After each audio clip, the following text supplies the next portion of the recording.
Our program tonight is entitled Christianity and Christian Nationalism. How are they related, and how does this affect Teller County? We are deeply honored to feature our main speaker, the award-winning scholar and professor, Dr. Samuel L. Perry. Dr. Perry is among the nation's leading experts on conservative Christianity and American politics. He has been recognized as among the top sociologists in the world in terms of research, productivity, and impact.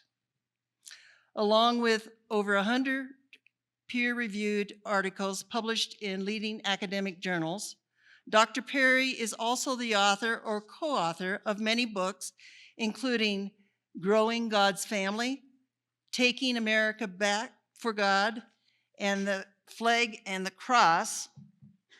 This book, very interesting. And his most recent book entitled Religion for Realists: Why We All Need the Scientific Study of Religion.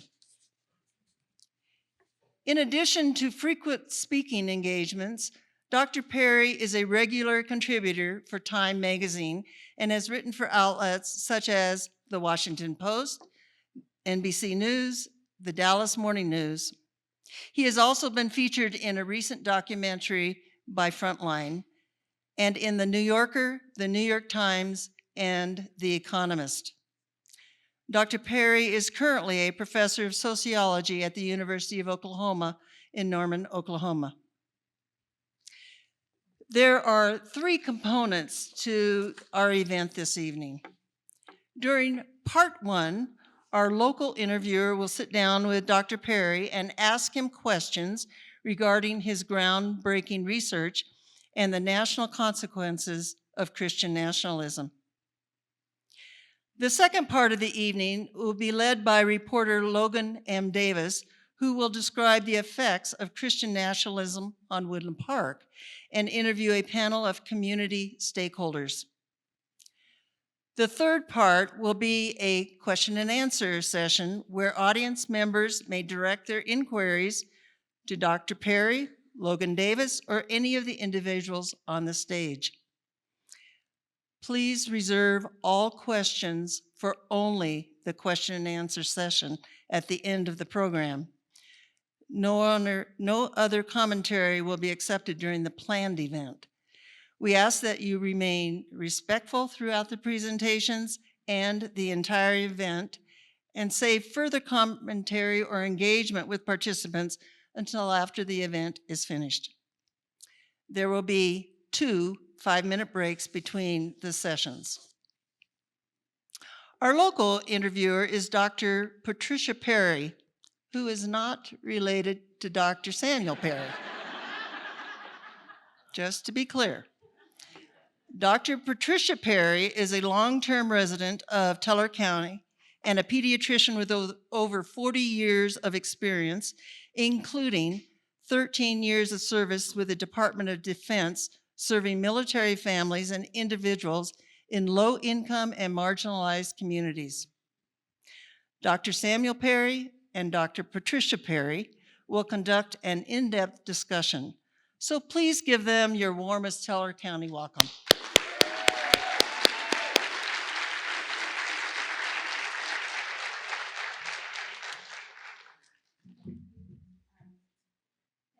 Much. And thank you for being here. Thank you, Dr. Perry, the real Dr. Perry, for being here. And just so you know, I did start practicing medicine when I was approximately 2 years old. So, okay, let's get that straight. Okay. So we have a couple of questions here. You ready to get started? All right. So Dr. Perry, can you tell us your personal history and your experiences with Christianity, both growing up and as an adult? How have your experiences impacted your choice to become a social scientist who examines the role of religion in American society? First, I just want to say it's just such a privilege to be here. And Patricia and I were talking about this before, and our jobs have allowed us to meet, to go places and meet amazing people, and to be able to interact with you personally. I hope to get a chance to meet as many of you as possible. And so I just want to stress how overwhelmed I am with the privilege of being able to share some data and information with you tonight. To answer that question, I was raised in a Christian family. My father was a pastor. My parents met each other on Campus Crusade for Christ staff in California. They moved to Dallas, Texas, where my dad went to Dallas Theological Seminary, where I would eventually go to seminary. And was raised in a Christian home, and was baptized in Prestonwood Baptist Church in Dallas, Texas, as an 11-year-old. And really grew up in the church. I also grew up in an interracial family. So my parents adopted 2 African-American girls when I was 4 years old. So I've never known what it's like not to have black sisters in my family. So growing up, race was a part of dinner table conversation. This is something that we just talked. We talked about issues of racial identity in our interesting family, and how people perceived us, and what it was like going to our church, where we didn't have a lot of people who looked like us, or our kind of family dynamic, to help navigate my sisters through those kinds of things. And I think that gave me early on what I tell my students is kind of a proto-sociological eye, a kind of an innate curiosity for issues of family, for issues of faith, and how that forms families, and how that shapes people's decisions about how they go about their lives, and issues of race. And so I went to college in Georgia, and worked for a college ministry for several years with my wife called Campus Outreach, which is mostly in the PCA, the Presbyterian Church of America, where I spent most of my time. And then afterwards, I thought God was calling me into the ministry, and so I went to Dallas Theological Seminary, where I loved my studies there. I was a New Testament specialist, and I played around with the idea of going and getting my PhD overseas at St. Andrews or Edinburgh, which is a pretty typical track for people in that realm. Graduated top of my class from Dallas Theological Seminary. So I very much so loved my studies. And in that time, I discovered I really loved research and writing, and I felt more called to do that with my life. I remembered my sociology studies from undergrad, and I was fortunate to get in the University of Chicago, which is where I did my PhD, and I've been in Norman ever since graduation there. So I think my story, the intersections of my life with my own personal faith experiences in my family, the intersections of my own family with issues of race, and how I have seen my own Christian communities change over the last 20, 25 years. And there has been change. There has been a pretty significant change, certainly in my lifetime. Just give you an example of that. In 1970s, I can show you data on these kinds of things from the General Social Survey, which has been traced back to the early 1970s. Back in the 1970s, you were just as likely to be an evangelical Democrat as you were a Republican. Right? There was no statistically significant difference between that, because Jimmy Carter was an evangelical. There was just no real difference. We had not sorted politically like we have now. This is nowadays. I mean, you know that's not the case, right? You're about half of Republicans identify as evangelical Christians, and maybe 15% of Democrats identify as evangelicals, or even embrace those kinds of beliefs. What we've done is we have sorted. So that is the way that being able to watch my faith communities change over the last few decades, to where being a Christian, a serious Christian, now means something more than just holding certain theological beliefs. It also means holding certain partisan beliefs, and really subscribing and really identifying as a particular party, and subscribing to everything that party subscribes to without question, it seems sometimes. And any candidate that party puts forth, well, that's just a part of the team. That's part of voting for your team, maybe not the coach, but for the team. And so I think that has been a fascinating dynamic. I think some of the things that we have been witnessing at the national level are a part of that story. That endless sorting pattern that we see, that our partisan and ideological identities as conservatives or Republicans or Democrats or progressives is now actually determining our own faith commitments and the kinds of people that we hang out with, our values, in some ways that I find really, really troubling. And I think there's evidence to support the idea that is, in fact, a troubling trend. It's not good for the Christian community. It's not good for us in terms of our politics. And so maybe we'll get into that a little bit more as we proceed. Sure.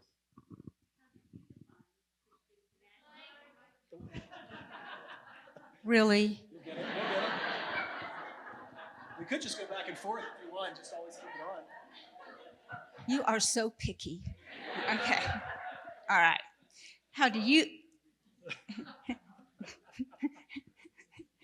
suffer? How do you define Christian nationalism? We realize that's a very big question, but what's unique about your perspective as a social scientist is that your answers are actually based on data that you and your co-author of The Flag and the Cross gathered. Can you tell us what your research has demonstrated about what Christian nationalism is, as well as who tends to score highly on your scales of Christian nationalism?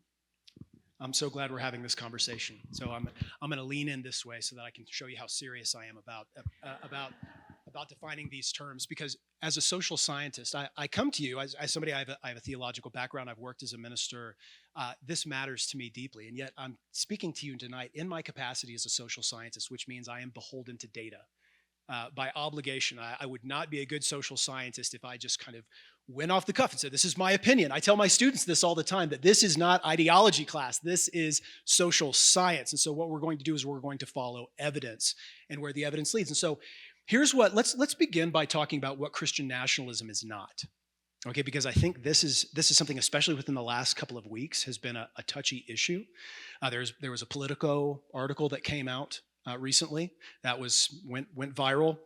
There was a quote from a reporter on MSNBC talking about who is Christian nationalist and who is not, that also went viral. And I'm afraid that those kind of sound bites or snippets or those examples really gave the mistaken impression that to hold, I think, what many people would consider just kind of traditional Christian ideas or traditional beliefs, or just being a serious Christian, is what people have in mind, and people like me have in mind when they talk about Christian nationalism being a problematic thing. Christian nationalism does not mean being a committed, even a theologically conservative Christian. Those two are not the same. Right? I currently attend, and when I say attend, let me be specific. I'm at a loosely affiliated Southern Baptist church in Norman, Oklahoma, where my wife and I lead a community group on Sunday evenings, and I lead a men's Bible study on Tuesday mornings. Right? So I am one of those. Right? Like, I am a serious Christian who has theological training and cares deeply about my Christian community and what goes by the name Christian. I care about that. Okay, and so I'm here to tell you today that being a serious Christian does not mean that you are inevitably going to become, that you must become or inevitably will become a Christian nationalist. Those two are not the same thing. It is not Christian nationalist to vote your values, as if you could somehow, any Christian could somehow say that I will bracket my religious values and not bring them into the voting booth and not shape my politics. Of course it will shape your politics. It is not Christian nationalist to be a Christian patriot. Okay, let me be specific there. As I define a patriot, I think of somebody who values their country, who is thankful to be where God has placed them, who values their community, who wants to be a good steward of this nation that we've been given. It's not Christian nationalism to thank God that we have great freedoms and that we have a great constitution. Those are good things. It is also not Christian nationalist to recognize that Christians have been a part of the great story of the United States, to say that Christians have done good things here. That's not Christian nationalist to say that. So what is Christian nationalism? Christian nationalism can be thought of as at least three things. I'm not trying to be evasive. I think we can think about it in three different registers. So on the one hand, Christian nationalism is a political ideology. You can talk about it as if it's some kind of a theology. It's connected to theology in some ways not. And I'll try to be specific about that. But let's talk about Christian nationalism as a political ideology that shapes our values and behaviors. In our books, we talk about Christian nationalism as both a deep story of America's past and a vision for its future. The deep story of Christian nationalism is based on something that is loosely connected to historical facts, but it's simplified facts. It tells this, I think, a very one-sided view of America's complex religious and political history.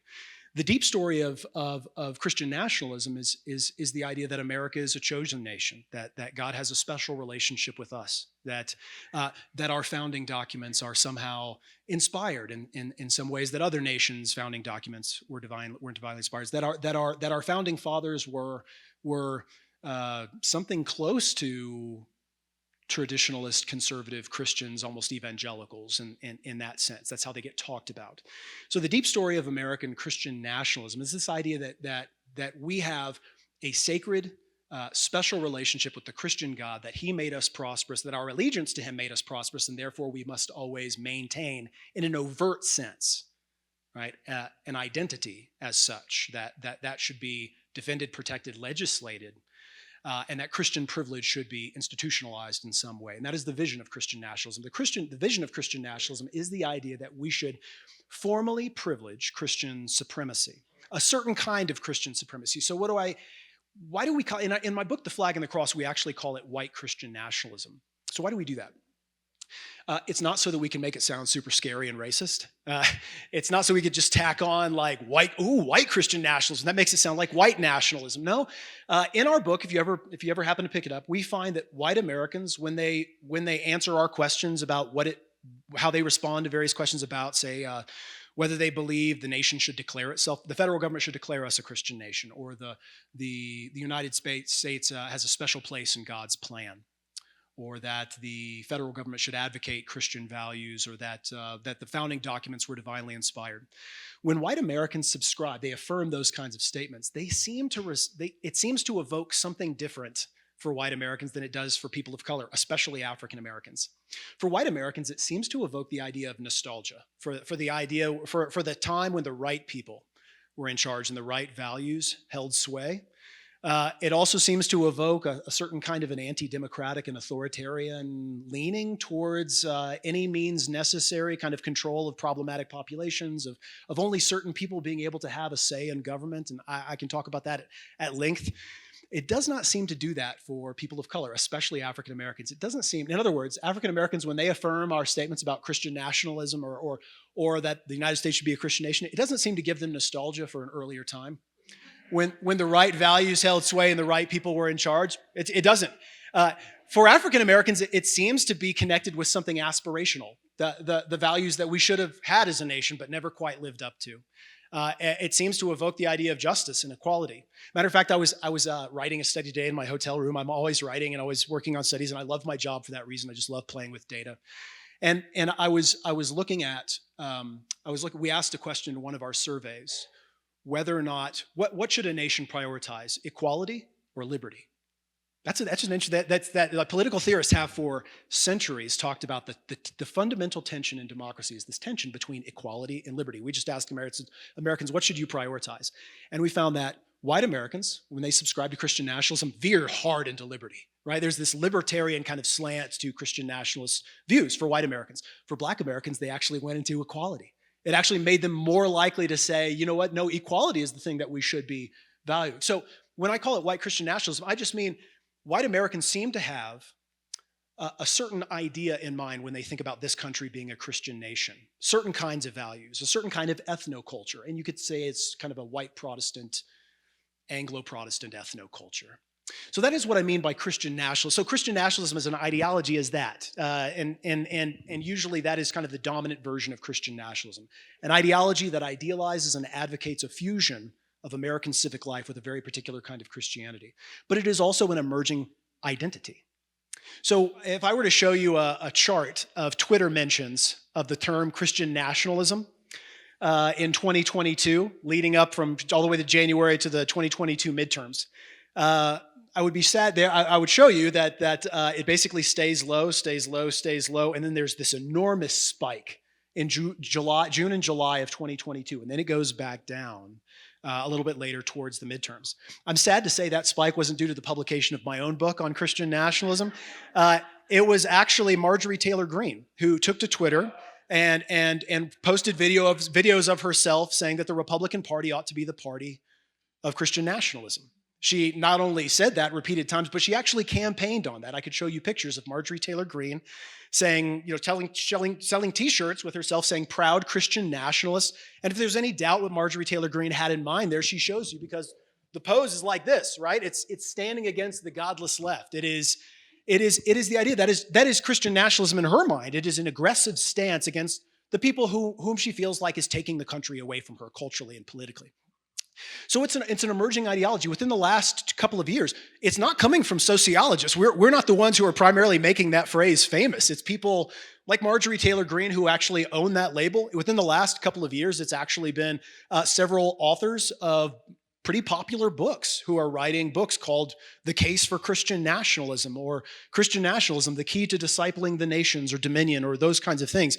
And some of these people are rather unsavory dudes, right? This is Andrew Torba, the founder of the free speech platform Gab, who is a pretty notorious anti-Semite on Twitter.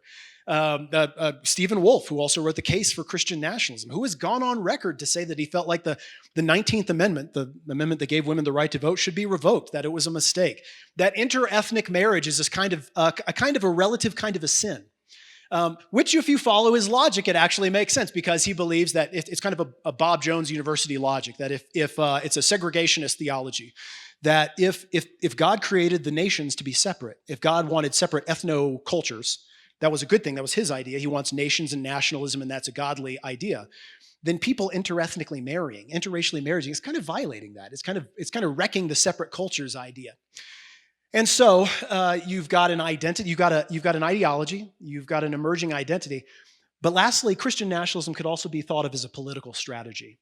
And here's where it gets interesting, because you don't need to buy into the ideology or the identity to use Christian nationalism as a political strategy. You just have to be smart enough to know that using that kind of rhetoric mobilizes certain populations of people, right? Like, you just have to be smart enough to know that people get really scared when you start talking about taking away their Christian culture, when you start talking about persecution, when you start talking about threats to Christians and how they're going to be locked up or how they're going to be, to have their rights taken away. And so you can use Christian nationalist rhetoric, promises that will say Merry Christmas again, or that Christians will have power, or that we're going to take the country back away from the secular, godless leftists who are taking it from us. So when I talk about Christian nationalism, it is not these things that are broadly, I think, fine things and good things and things that are just a part of what it's like to live in the United States. Christian nationalism is an ideology. White Christian nationalism especially is what we're talking about largely. And then it is an identity that more and more people are saying, you know what, I buy those views, and so I'm going to start calling myself that, which is a dangerous space to be in. And then you've got a political strategy that basically just kind of plays the ideology and the identity like a puppet, right? And is able to mobilize them to its own political ends. Does that answer? Sorry, I went off on that a little bit, but yes. Kinda. But wait, there's more. Okay. You kind of alluded to it when you were talking before, but could you really comment in your special way about the set of assumptions and myths about the origins of America and the intentions of the Founding Fathers? Can you describe for our audience what some of those dominant myths are? Right. So I want to recommend a book for you. And probably throughout this time, I'm going to recommend books because I just love recommending books. I think these books are really helpful. This author named John Fea, who is a Christian historian who would identify himself as an evangelical Christian, works at Messiah College, and I think does really responsible, fair-minded work. He wrote a book, and he actually has written in a second edition called Was America Founded as a Christian Nation? His answer to that question, it's on audiobook as well. I love audiobooks if you're interested in those kinds of things. His answer to that question is it's complicated. And I've grown to love that answer. And the reason I love that answer is because as I get into that evidence myself, the story is complicated. What exactly do you mean? When people say we're founded as a Christian nation, what do you mean by that? I mean, I want to dig into exactly what that implies. Do you mean that every founder, the key founders, held orthodox Christian views? Certainly not, right? Like that's definitely not the case. You're certainly not talking about Thomas Jefferson, probably not even George Washington, not John Adams. These people are Unitarians. George Washington is quite evasive on the kinds of things that he believes and his practices that his religious practices that he engaged in. Did they have the same views about the nation's relationship to religion? I don't think they did. I think if you ask a founding father, let's just call John Jay a founding father. He was neither a framer he was neither a signer of the Declaration nor a framer of the Constitution, but he was very much involved in U.S. governance for the first. He was a part of the revolutionary generation, let's call him that. I think John Jay had profoundly different ideas of what he thought the nation's relationship to Christianity would be like compared to, say, a Thomas Jefferson or a James Madison. And so it enables itself, like people, these simplistic ideas that the nation is either founded as a completely secular nation with no relationship to religion, or an evangelical Christian nation founded on these kinds of biblical principles. And Thomas Jefferson somehow had the idea that we were going to be, basically making laws by the Bible as our standard. I think those are too simplistic, and they lean themselves to very partisan kind of interpretations that I think are unhelpful and not very intelligent. I think a more intelligent answer to that question is it's complicated. Right? So what do you mean by Christian nation? Now, if you're talking about how the nation changed after, say, our founding and even the framing of the Constitution, we became clearly a progressively, let's say our nation progressively disestablished itself from Christianity as our kind of privileged religion. You did have states. So like as a nation, we have the First Amendment, Congress shall make no law respecting an establishment of religion or prohibiting the free exercise thereof. And I'm happy to talk about that later, about what that means and all that's implied there.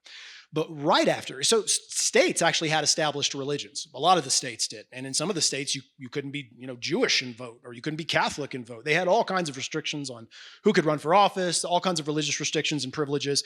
But immediately after the framing of the Constitution, states started to disestablish themselves, and so this happened immediately as state by state in our nation. They started to remove these kinds of privileges, that clergy would somehow receive some kind of stipend, or that only certain religious groups like the Anglicans in Virginia would be privileged and get that kind of status. And so we progressively disestablished ourselves as a nation. And according to James Madison, if you ever read his writings, he has a whole essay where he writes, where he talks about what was the effect of disestablishment on religion. And I think this is a really powerful thing, because James Madison, the father of the Constitution, says that disestablishment was the greatest thing that ever happened to the church, in Virginia at least. He said that as soon as he said there was all this fear that the clergy, that religion would decline if we didn't privilege it in Virginia, and that the government would just fall to pieces if we didn't privilege Christianity in that kind of way. And the opposite happened. The clergy were sharper. People were motivated. They actually had to, the clergy actually had to learn how to preach for their supper rather than expecting it in the tax. They had to learn how to be charismatic leaders and effective communicators. They actually had to do religion well to earn that. Adam Smith talks about this in The Wealth of Nations as well. He's got a whole passage about why this is a better scenario for the church. So James Madison says disestablishment not only helped the church, but it also helped the government, that the government was released to be able to do its job well without these kinds of boundaries. Alexis de Tocqueville also talked about how democracy worked best when religion was not connected in some kind of a privileged sense. He talked about Americans being a very religious people, and that's a different thing than saying that religion was privileged and given supremacy in some kind of established way. So the answer to the question, what is the historic relationship between America and Christianity? I think you can get into danger if you develop overly simplistic narratives on either side of this. The answer is it's complicated. But let me ask you this. Let me just pose that kind of question. What if the founders had each one of them said that the United States should be founded as a Christian nation? I think about this sometimes as kind of a thought experiment. What if the founders, even Jefferson and Madison, who would have never said such a thing, but what if they had said things that John Jay said about America being a Christian nation? Would that mean it's right today? Right? It is a kind of, think about that. Would that mean today, given our demographic, given the way that our nation is going, given what is right, in terms of liberty and justice for all, and people, and protecting the civil liberties of all of our population, and making sure that people in schools, making sure that people in public spaces and people can run for office and all those kinds of things. Even if they had said those kinds of things, would it make it right today? It is a kind of Christian nationalism when we take the founding fathers and treat them like they're writing the Bible, and treat them like their voice is literally the mouth of God, when these are the same people, they're same flawed people that wrote the 3/5 Compromise.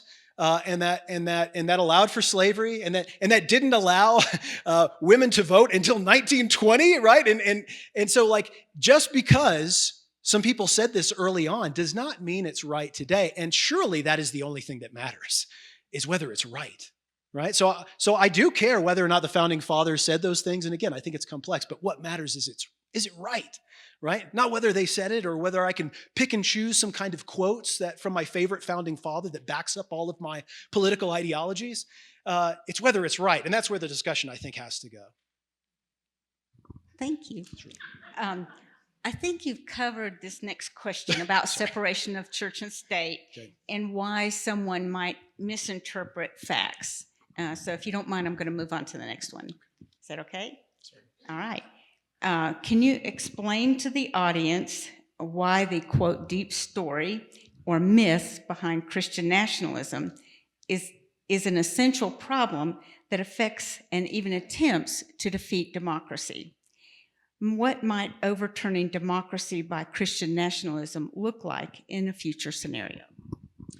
So in our studies, so here let's get to some data. We talk about this in the flag and the cross, and so what I do is I analyze survey data. We've had the good fortune to get a lot of grant money to field these national surveys. So the things that I pass on to you as trends are things that we're looking at nationally representative samples of Americans. In other words, when I'm talking about my various little survey things, we are trusting that they are generalizable to the population. In other words, I haven't handpicked this kind of survey of people who just say what I want them to say.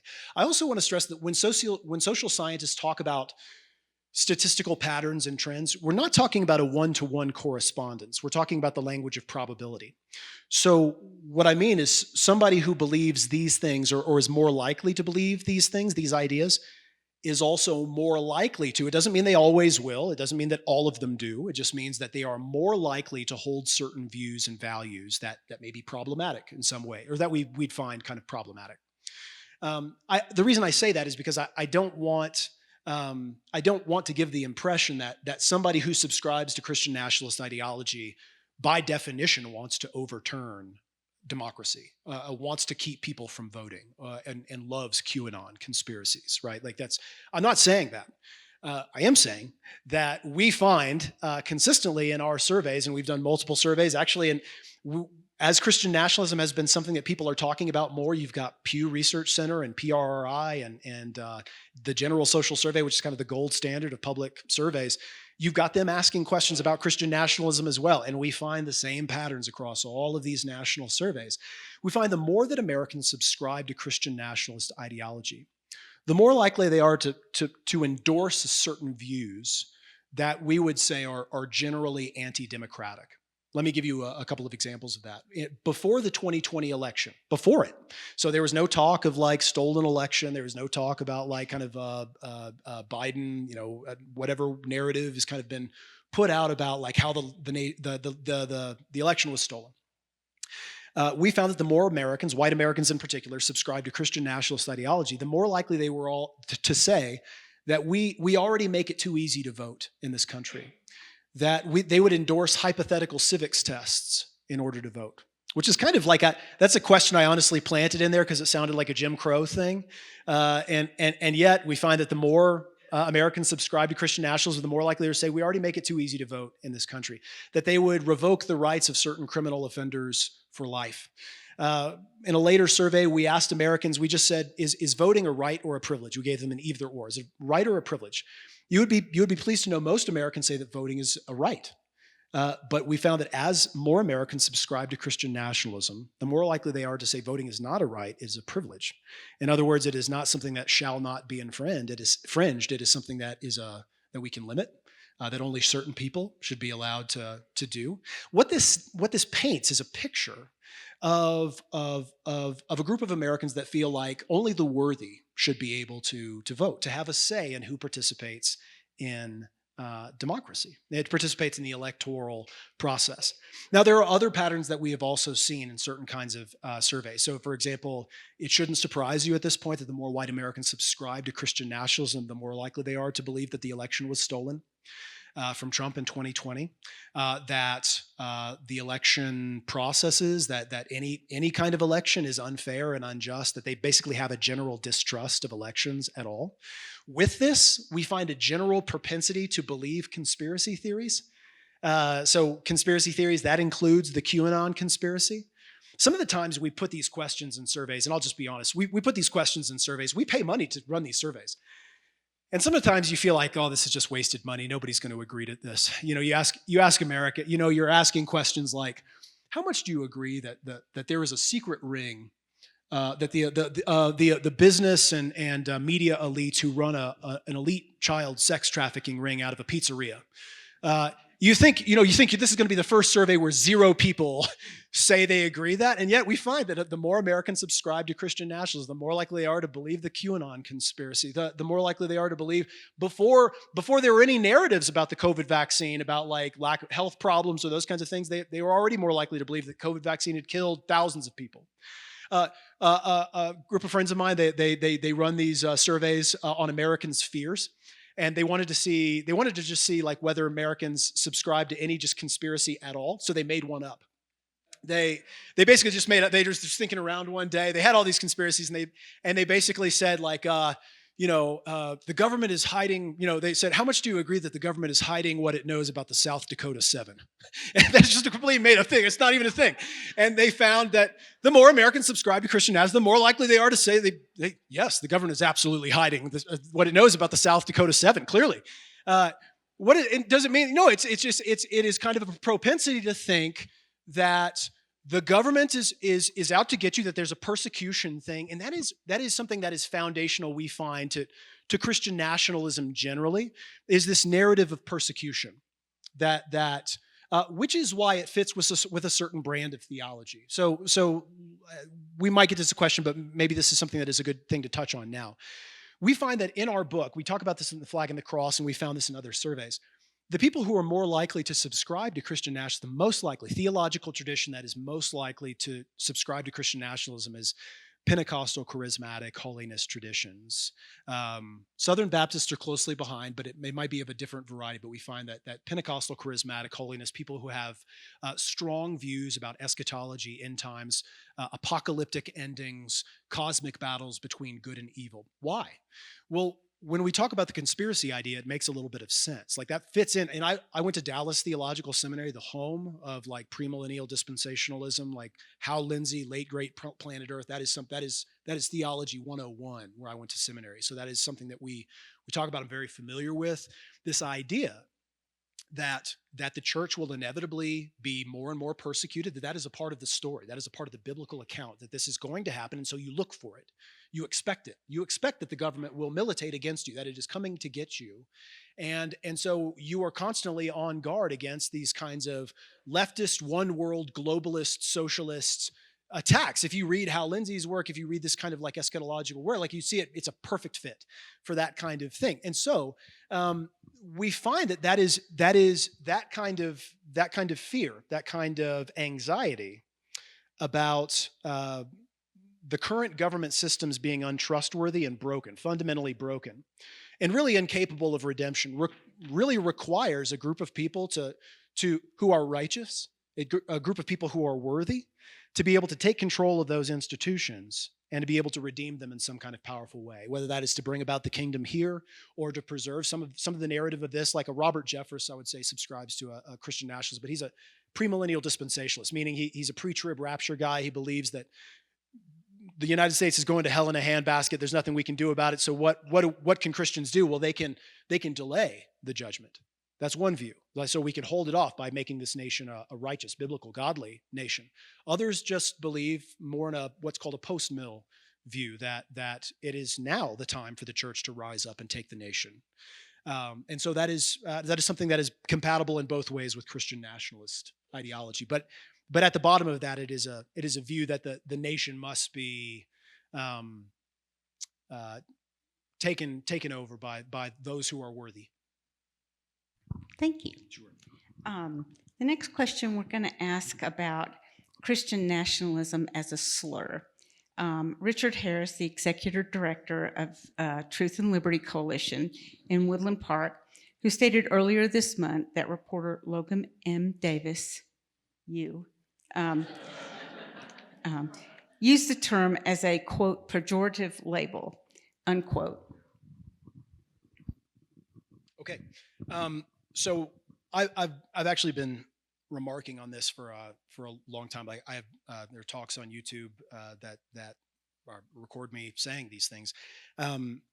this is one of the reasons that it's so important to me to define our terms and to talk exactly about what is Christian nationalism and what isn't Christian nationalism.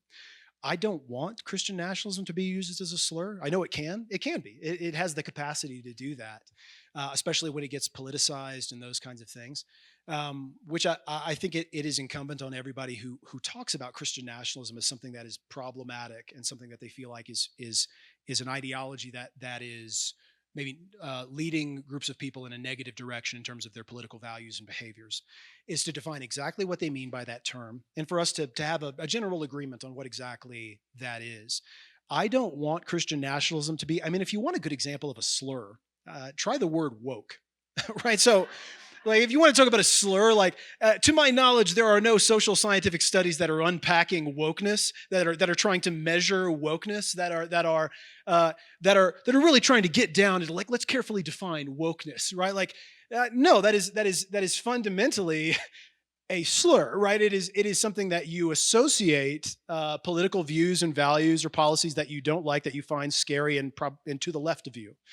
That you don't want to say that these are things I disagree with. You say these are woke. Right? It sounds like wokeness. Sounds like woke gender ideology. Sounds like woke CRT. Sounds like it's Biden's woke agenda. It is a slur by definition. It's those kinds of things that it's historically it's also a dog whistle. It's racialized. I mean, it's not an accident that like woke comes from African American vernacular, that it was used to talk about like being awakened to inequality. It is not an accident that is a strategically used word. It's a dog whistle. It evokes ethnic groups that you find problematic or that you feel are dangerous. Same thing historically with socialism or communism or those kinds of things. And I'm not saying I am not. I tell my students, like, I am not Captain like communist sociologist, right? Like I actually think free markets are pretty great, right? Like I tell them that, right? Like I think my first sociology professor, I dropped that class. He looked like Karl Marx. If you Google Karl Marx right now, whatever comes up, that's my first sociology professor. And as a Christian in college, I felt attacked by that sociology professor. I felt like that was not social science. That was not anything I wanted to be a part of. It wasn't until later on that I actually felt like, oh, this is actually legitimate. Like, we're actually looking at data. We're drawing conclusions from data. This is a good thing. This is something I can get behind. I'm not that guy, right? So like, I'm not rah like socialism and communism, but I think the way those kinds of words can get used are slurs, technically slur, like by definition slur.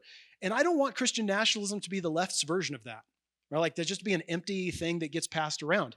Part of being into democracy, and I tell my students this, and this is really hard. So like, just listen to me, this is really hard. Part of being committed to the democratic process is a commitment to being the adults in the room. And sometimes that's really hard, y'all, because sometimes people suck, right? Like people are childish and mobs suck, and they loudly disagree with you. That's okay, right? Like, it's okay to disagree. Like, it's okay to have dissent. It's okay to like to do kind of ideological like kind of debates. That's okay, but it is hard to say these things are violations of democratic norms that I will not engage in, right? Like, because you have rights and I have rights and we have to engage in some kind of way. And that means I restrain myself from using slurs.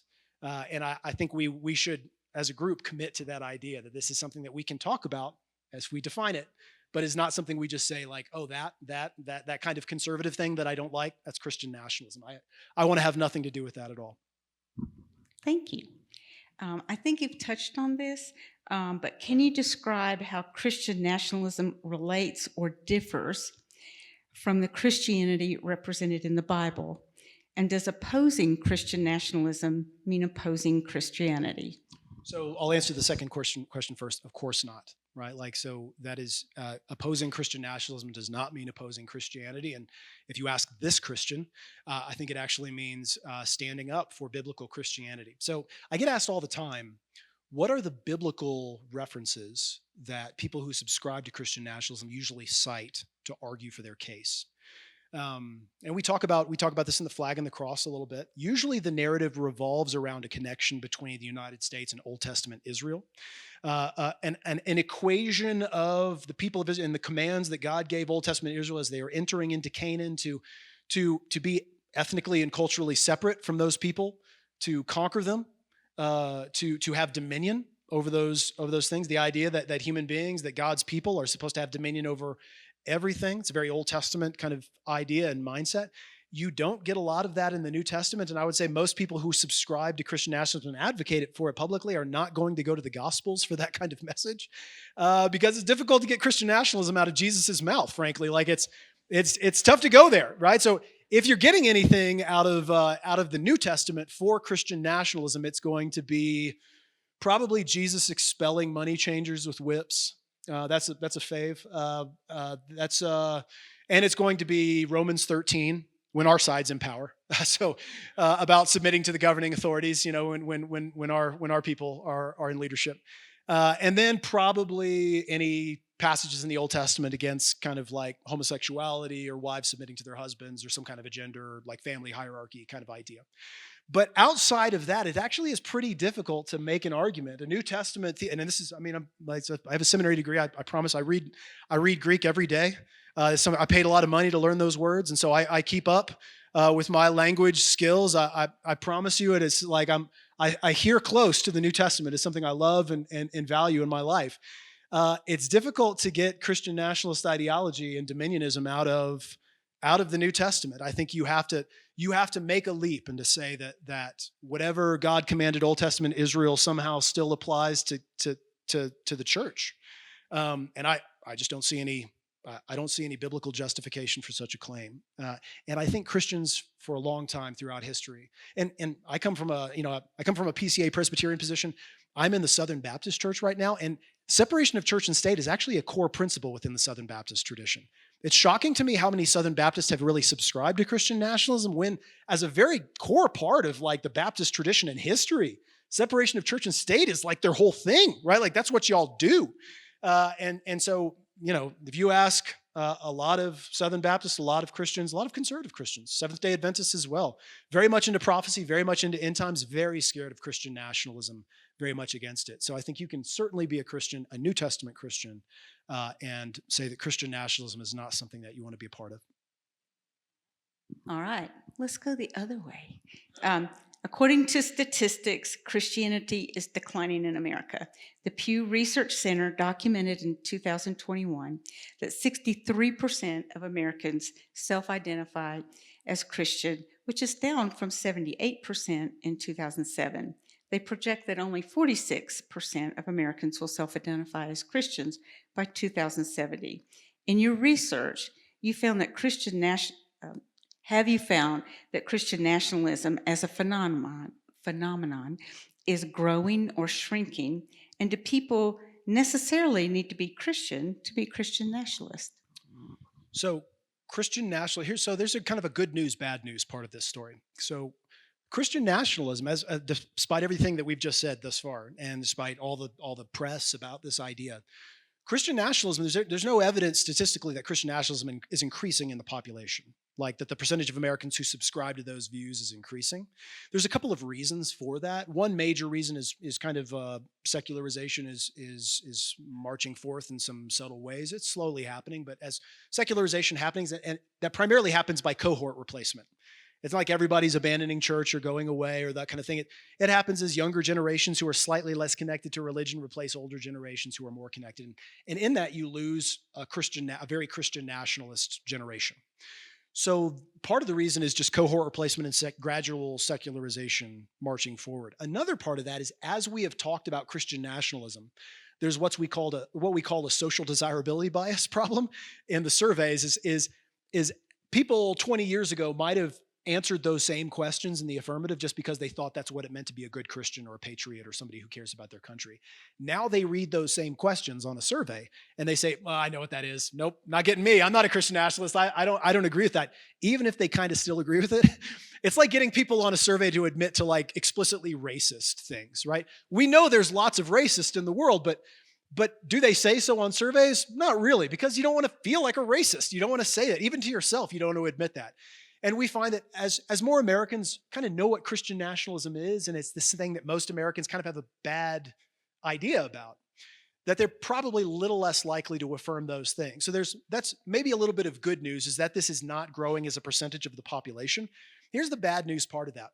When a group of people really do recognize that their percentage in the population is growing, that they're their numbers are really under threat, that they're shrinking, then they can get that can lead to a couple of different things: greater organization and militancy and radicalism and desperation. And I think that is a little bit of what you see. Christian nationalism, we have found, I work with a team of social psychologists. We do experiments, and it's really fun. I love that part of research, doing experiments and kind of seeing how people respond to various kinds of like stimuli. And so this group of social psychologists that I team up with, what they did is they got a group of Christians, and they randomly assigned a group of Christians to either no kind of treatment, that was the control group, or they told a bunch of Christians that their numbers were declining. They said by 2050 that Christians were going to be the minority. So they basically got it in their mind that Christians were shrinking, that their numbers were on decline, and that they were going to be under political or cultural threat. What happened? Well, that group that they told Christianity was declining responded with greater Christian nationalism. They responded with harsher attitudes towards immigration, and they responded with greater Trump support. So what does that suggest? Well, it suggests to me that oftentimes Christian nationalist beliefs, people subscribing to those things, is often a response to threat. It's a response to the perception that something is being taken away from me, my culture, my heritage, my power. And it's kind of a cultural circling the wagons idea, if that makes sense, right? Like we've got to protect what is ours culturally, our heritage. And so this is something that I feel like is what I want to watch out for. I don't think that Christian nationalist resurgence, like there's going to be this massive sweep of people who are embracing these ideas.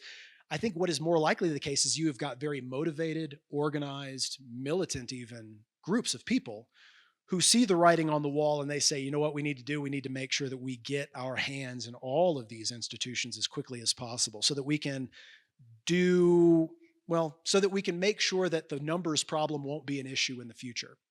Think about this. What do you do? I mean, this is not rocket science, folks. Like you only have a few options. What do you do when you realize that you're in a democracy? So you have to get votes. You have to win a popular election. But you also realize that your numbers are shrinking. What do you do? So you can change, but that stinks. Nobody wants to change. That's lame. Why would you change? They're the people who are bad. You could not change and die off. You don't want to do that either. Well, what you could do is you could distract, and you could try to mobilize a new group of people by telling them about like various kinds of cultural threats, and you can just lie or whatever, or you can try to make it so that the rules of democracy no longer hurt you. Right? You can try to rig elections. You can try to subvert the democratic process in some way. You can try to get lifelong judicial appointments so that there will never be a time where those numbers hurt you. And then you can change the rules from the inside. If you ever read a book, here's another recommendation: How Democracies Die by Levitsky and Ziblatt. It's a fabulous book. Super scary book, in fact. But How Democracies Die basically lays out the plan of how people authoritarian or fascist governments take place. Is what happens is people get elected democratically, and then they do three things. It's almost like a game of pickup basketball. Or a game of basketball. They get elected democratically, and then they handicap their opponents. They sideline the referees, or they buy off the referees, and they change the rules of the game so that they can always win.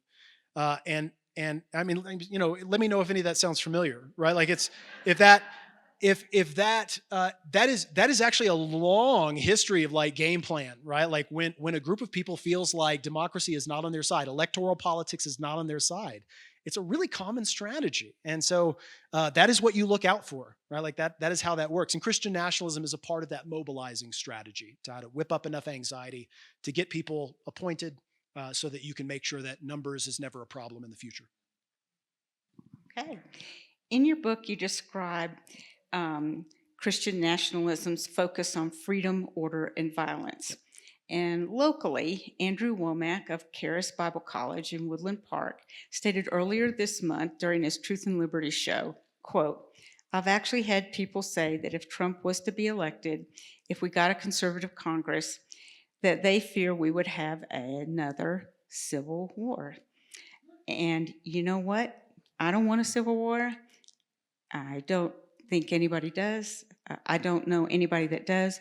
But would it be worth it to turn this nation back? I believe it would," unquote. Yeah. So you know, I want to. So I interpreted generously. So like let's just say interpreting that charitably. He says I don't want that. So it's not like he's saying he's chomping at the bit to make sure that happens. And yet he allows for the idea that it could be a good thing, that it actually would turn our country back, and that's disheartening to hear. It's not necessarily surprising. So one of the things that we talk about in our book, The Flag and the Cross, is that Christian nationalism envisions, right, as an ideology, it envisions a world where violence is kind of inescapable. Right? It doesn't envision a world where where we could organize society in such a way as to where we minimize even the possibility of violence. Enough people have resources to where that's not really a problem anymore, that we have good ways of resolving conflicts, that it is, that we're able to deal with those, through education and resources and just good governance, that violence wouldn't necessarily be a problem. Christian nationalism usually assumes that, evil people are just there and violence is a part of life. And so what you need is, you don't need to do away with violence or pretend that violence is not going to be a part. What you need to do is you need to make sure that the good guys have better guns, right? Like you need to make sure that you have access to righteous violence, what we call righteous violence, good guy violence. Kristen Dumais in her book, Jesus and John Wayne, talks about this as well, the history of that idea, militant masculinity and this kind of righteous violence idea. So what we find in our survey data, we find that the more Americans, white Americans in particular, subscribe to this idea of Christian nationalism, the more likely they are to embrace ideas that things like the best way to stop bad guys with guns is good guys with guns. That's actually one of the strongest associations I've ever seen in my life as a social scientist is what we call a linear, like it's almost like a perfect one score. That's like a perfect linear association between the Christian nationalism, the belief that good guys with guns stop bad guys with guns, that the death penalty, the only problem with the death penalty is we don't use it enough, that we'd support the use of torture, that police should be able to use any means necessary to control problem populations, that good guy violence is a good thing, that can be redemptive in that kind of way, that the military should be strong and all those kinds of ideas. I don't want to say that those things are necessarily bad. Like I'm fine with a strong military. I'm fine with I think most people are fine, and statistically speaking, I mean this, most people are fine with police being able to do their job effectively, to protect themselves and not be at risk, and those things I think are good. But the idea that violence is somehow romanticized, I think is very much so within the ideological worldview of Christian nationalism, that violence can be redemptive in some kind of way. Usually I feel that comes out of the mouths of people who won't be doing the fighting, that they will send out minions to do the fighting, pawns in the game, cannon fodder to go take those shots. I think back to the General Tecumseh Sherman. William Tecumseh Sherman has this great quote about war. He says, and this is after the Civil War, he says it's only the people who have never been near gunfire, the fire of battle, that cheer on for more war and more bloodshed. War is hell. It's the worst thing ever. And I think people who have been anywhere close to that would recognize that is not something that you would want to entertain, that you would want to avoid that at all possible costs. Well, of course, that was certainly uplifting. So let's go a little further. In your book, you also contend that the insurrection on the U.S. Capitol building on January 6, 2021 by Trump supporters was not an isolated event, that there may be even more violent episodes designed to interfere with or topple American democracy in the future. What factors contribute to your perspective on this phenomenon of violence?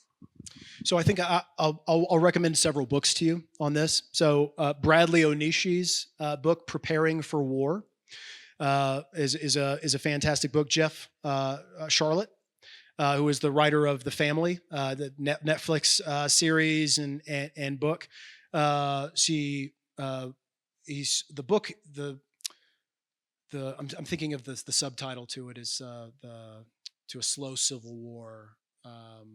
Just look at Jeff Charlotte's recent book. He goes around the country and he talks about kind of people who are getting ready to fight these kind of cultural battles with guns, and they're loading up for these kinds of things. And then a book that's going to come out. It's about to come out. I was fortunate to blurb this book and read it in preparation for the time that we have today.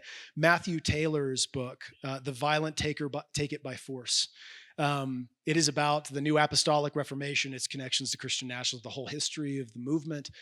It is a fascinating history book, and a really something that I think makes sense of all the organizations going on behind the scenes.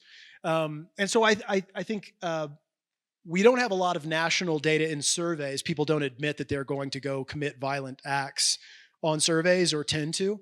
All I know is that when we see our survey data, we see a greater sympathy toward things like January 6th. People who subscribe to Christian nationalism more likely to say that they stand with the protesters.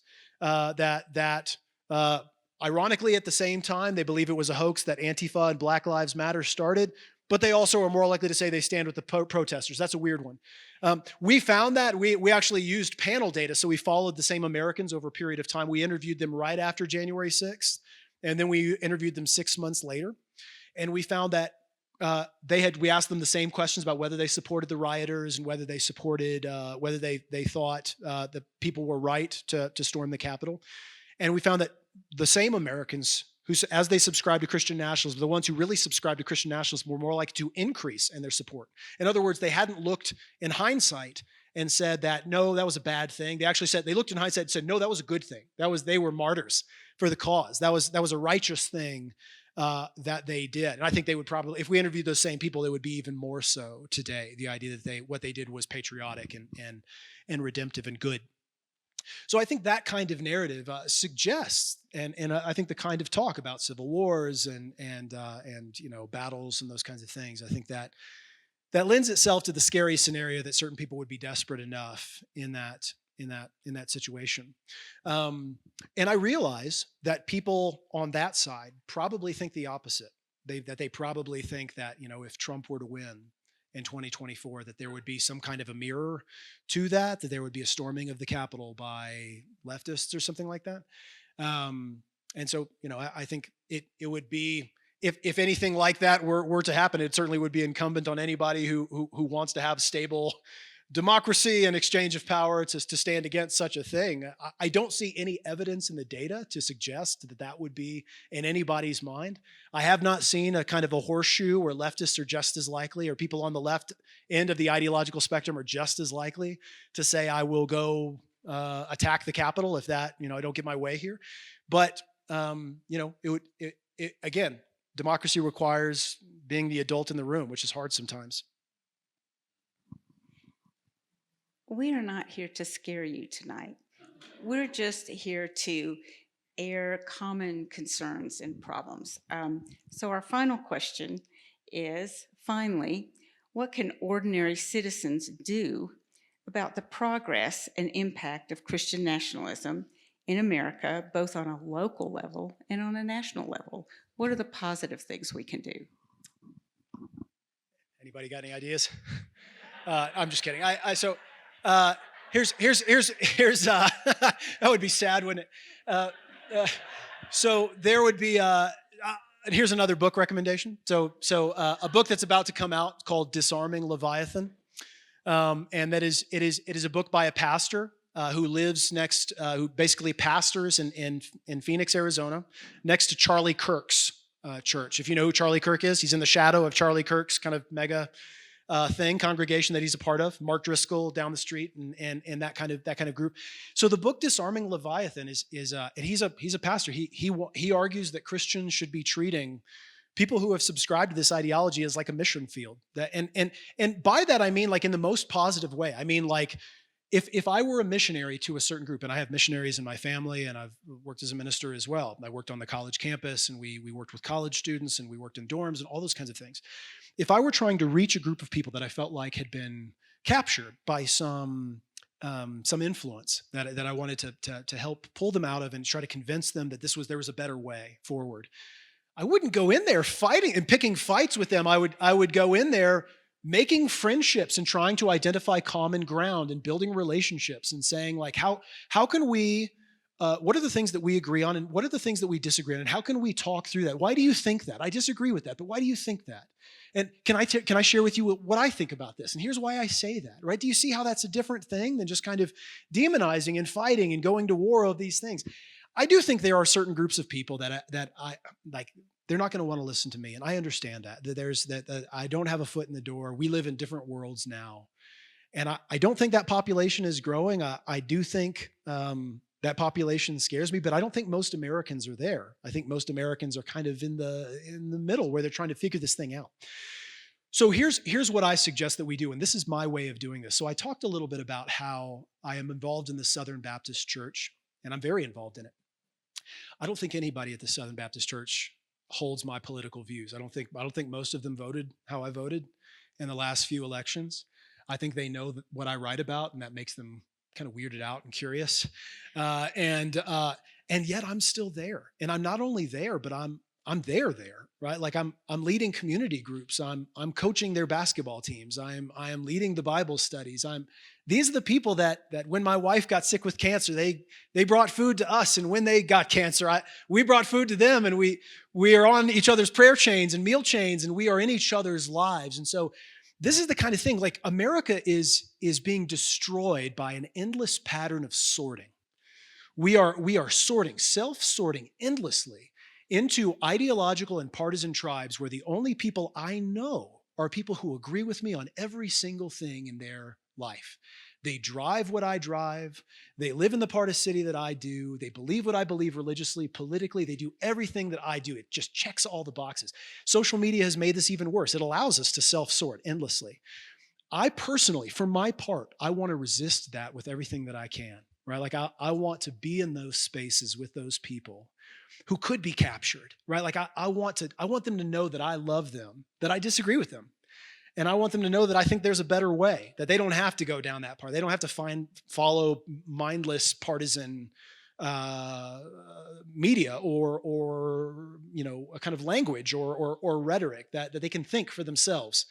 I want to bring them out of that, right? So like I want you to join me in that. Would you join me in that? Like don't abandon those spaces where you may be able to interact with people who disagree with you, that you can build relationships with, genuine relationships with, that you can show kindness to, and that you can love them, and that you can both, get to understand each other a little bit better. That's real politics, right? Like what you're doing right now, the kind of people who go door to door, the kind of people who pass around, voter registrations, and they try to mobilize people. That's real politics. I'll tell you what's not real politics is what most Americans are doing right now, which is doom scrolling on social media for 3 hours, followed by watching some kind of political news or reading political news and saying, oh, I did politics for today. I'm so involved in politics, meaning that they just got sorted even further, that they know what the left thinks or the right thinks. That's not real politics. That's not talking to people. That's not winning people over. Right? Real politics is actually mixing it up like this. It's getting to know people. It's engaging. So I invite you to do that. I really do think that's the key to this. Is that's the key to saving this country is turning down the polarization, turning down the rhetoric, getting to understand each other a little bit more, and still disagreeing. That's okay. I'm not saying fudge on this, right? Like I'm not saying just kind of, I guess a little bit of dominionism is okay. Right? Like I'm saying you can disagree with those kinds of things, but you can still, live as democratic citizens, as Christians, as people who value other people's opinions and realize they have opinions too, and that's okay. Does that make sense? You follow me? Okay.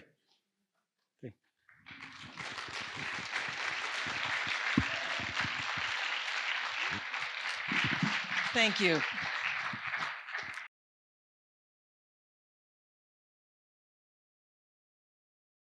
We'll now have a short presentation on the local effects of Christian nationalism by Logan Davis, followed by his interview with 2 panelists from Teller County.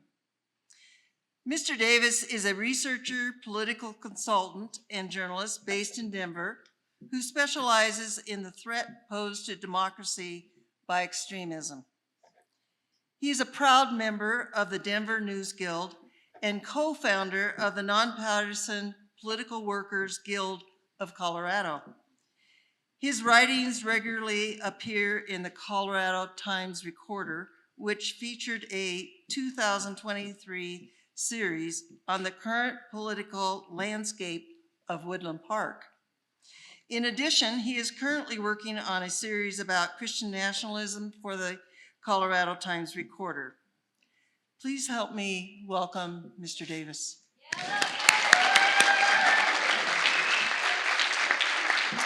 I also want to introduce the two panelists that are sitting here. Mr. Josh DeSmidt and Reverend Jeff Wakeley.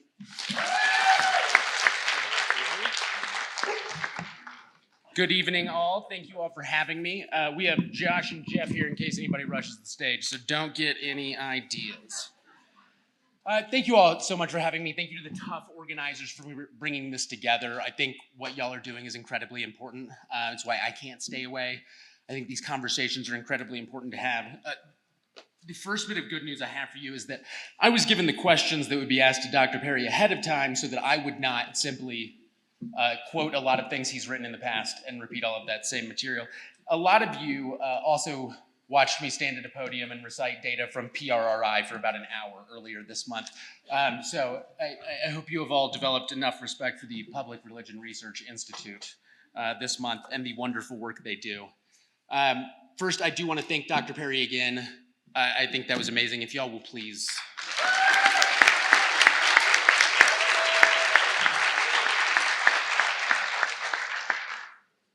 I will also note that I've read about half of the books you recommended. I have the other half somewhere on a list, but the Bradley Onishi book, particularly good. And if any of you have the opportunity to read Tim Alberta's The Kingdom, the Power, and the Glory, that's also a fantastic book by a Presbyterian pastor's son, which I'm slightly biased towards. So, having that material to be able to prep, I wanted to talk instead of definitions, instead of the things that we've discussed in the past and that I've written about and linked in the past. I want to talk to you about power, and I want to talk to you about how ideologies turn into power, and specifically how Christian nationalists, which again, I'm going to omit the laborious definition of, as we have done in the past, folks who have certain beliefs about the relationship between America and Christianity, as Dr. Perry has discussed at length. I want to talk to you about how Christian nationalism is advancing its agenda in a democracy where it doesn't have a majority. And I think that what has been happening in Woodland Park for the past 2 years is one of the best available examples of that. So I'm going to dive right in. We're going to start with good news and bad news. The good news is that the press has started taking the threat posed by Christian nationalism more seriously. There was the Politico article Dr. Perry cited. The Hill a couple weeks ago referred to the growing trend of Christian nationalism as, quote, a threat of biblical proportions, which I'm sure somebody was quite proud of. And the New Republic covered Christian nationalist plans to ban abortion and narrow LGBTQ rights if Trump is reelected. So the press has started taking this threat seriously. The bad news is that despite that increase in attention, there still seems to be a lack of understanding, perhaps on some of those tricky definitional questions, but also an understanding of how this movement operates. The theory of the case that you see from the media that is paying increasing attention is close, but it's off. It seems to assert that there are these cohorts of Christian nationalists sort of waiting patiently for Trump to return to office so that they can advance their agenda, right? If you live in Woodland Park, you understand that that is not happening.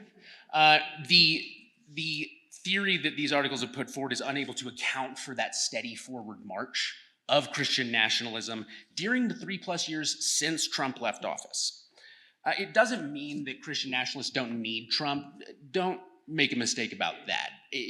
Trump's return to office would be a massive boon for Christian nationalism. It would allow that agenda to be exercised on a scale that we haven't seen before.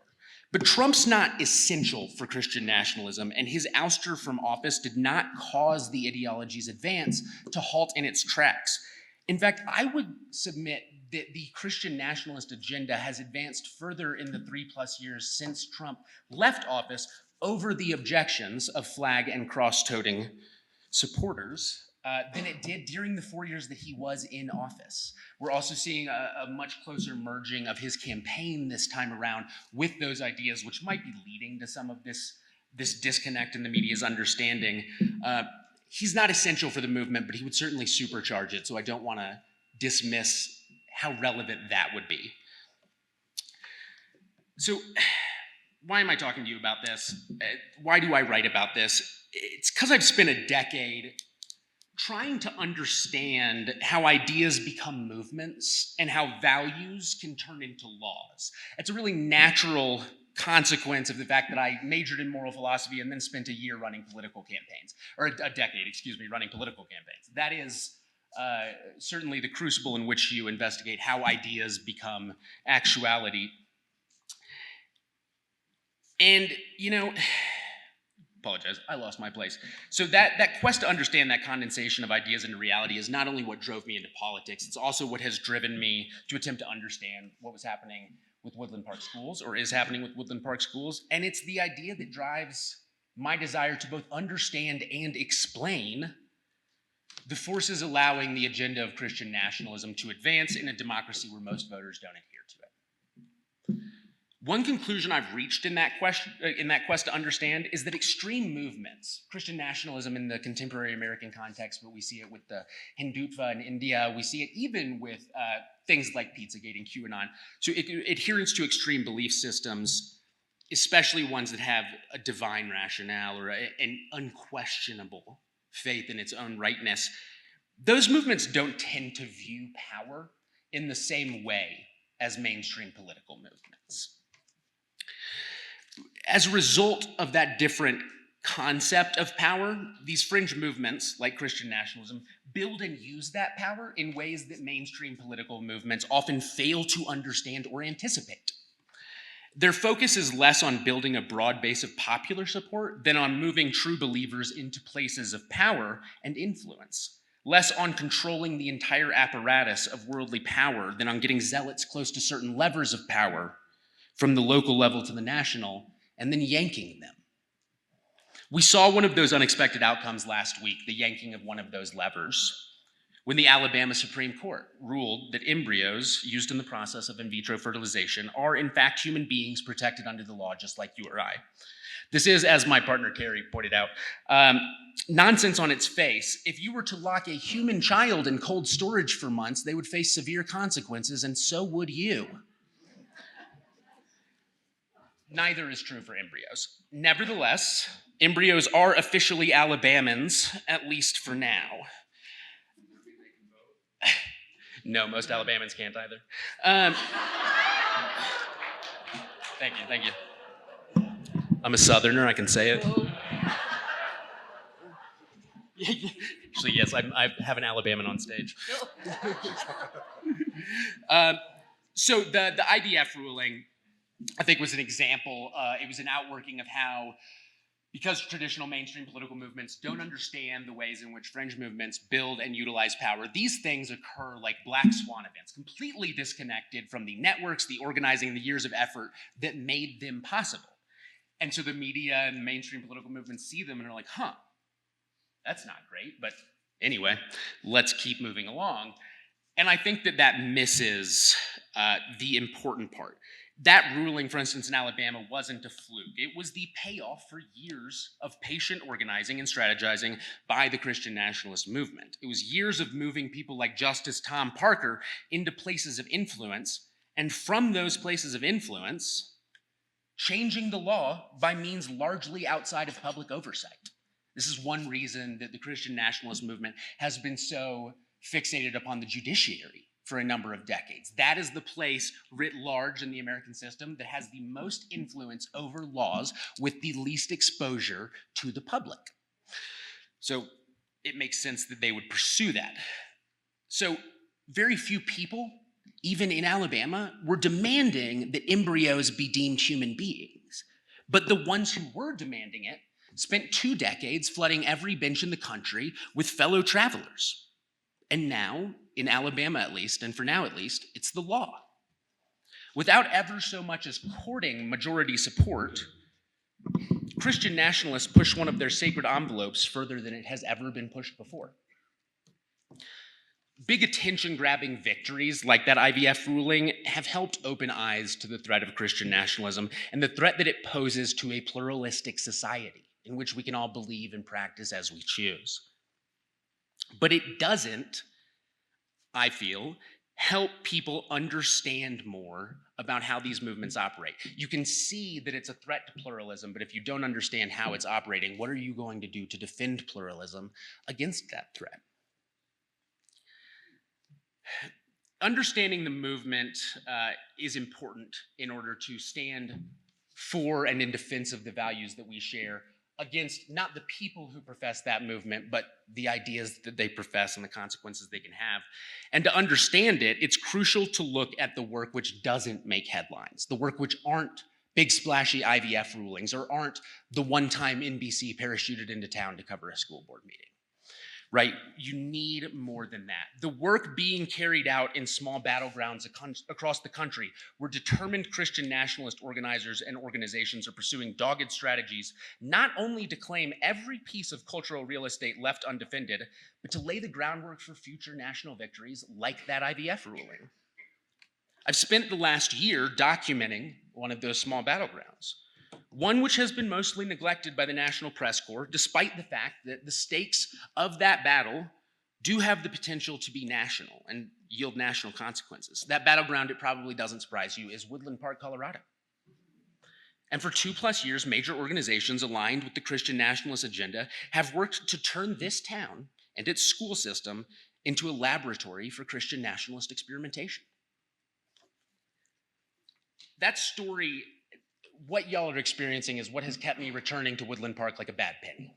And I am so grateful for the hospitality y'all have shown me every time I show up.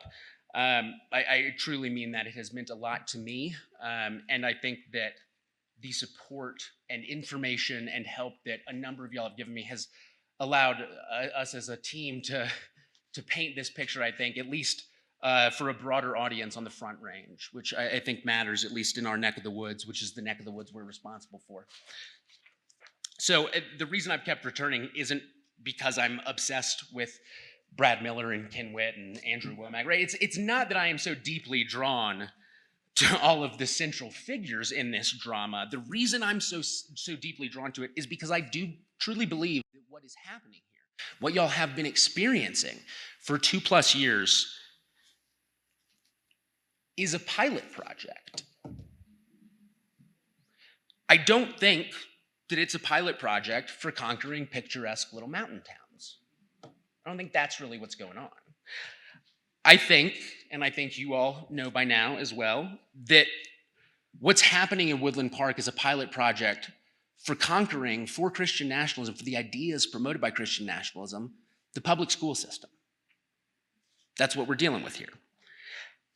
I've written at great length about this, far too great of length, in fact. And if any of you feel like reading 25,000 words anytime soon, you can check out the Colorado Times Recorder, in which I tried to unpack a little bit of this. I'm going to keep talking, but I'm going to grab some water from over here. So everybody who has followed this saga knows exactly when it started. It was April 2021. Sorry to Logan Roots for the clacks on the mic. April 21, when Andrew Womack,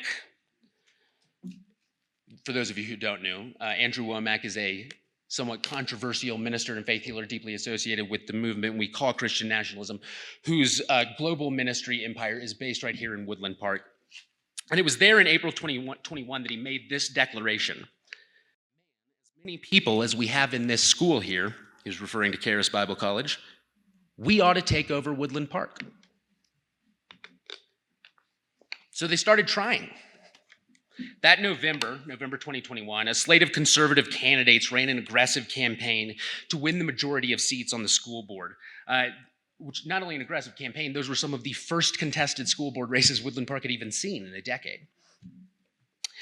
And those candidates were not all Womack affiliated. Some of them were. Some were students at Charis Bible College or otherwise attend his church. They were, however, all backed by Andrew Womack, his ministry, and his Truth and Liberty political organization, which endorsed all of them and supported them during the campaign. That November, they won. They won the majority control of the board. I'm sure very few of you missed that. As it turns out, and as you also know, that victory was just the start of the project. It came about 6 months after Womack had declared the intention to take over the town, and they had struck a serious first blow. And over the next 2 years, that board set about putting the war in culture war in every way possible. It was calculated policy decisions to turn the district inside out. They banned books, they demonized teachers, they cut funding for mental health services. They flouted open records and public meeting laws as long as Aaron would let them.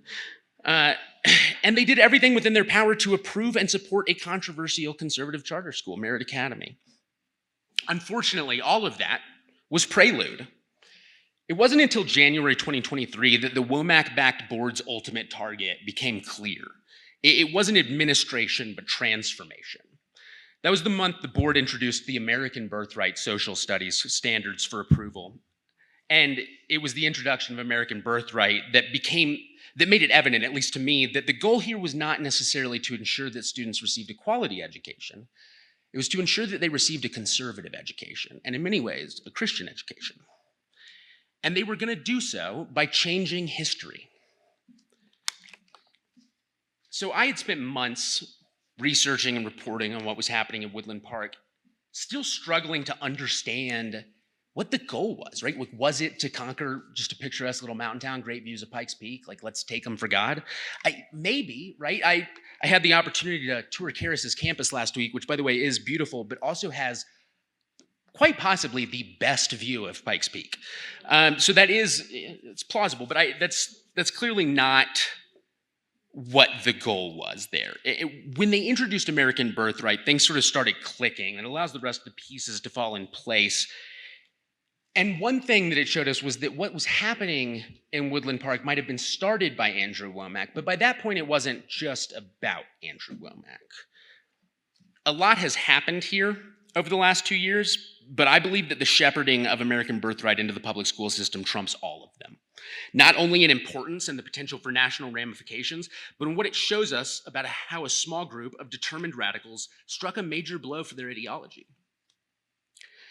So Dr. Perry talked, and I've talked to you all in the past, about how that deep story, that certain understanding of American history, what it is to be an American, is really central to the project of Christian nationalism, both in how people are led to it and then in terms of what they pursue and what they fight for based on those beliefs.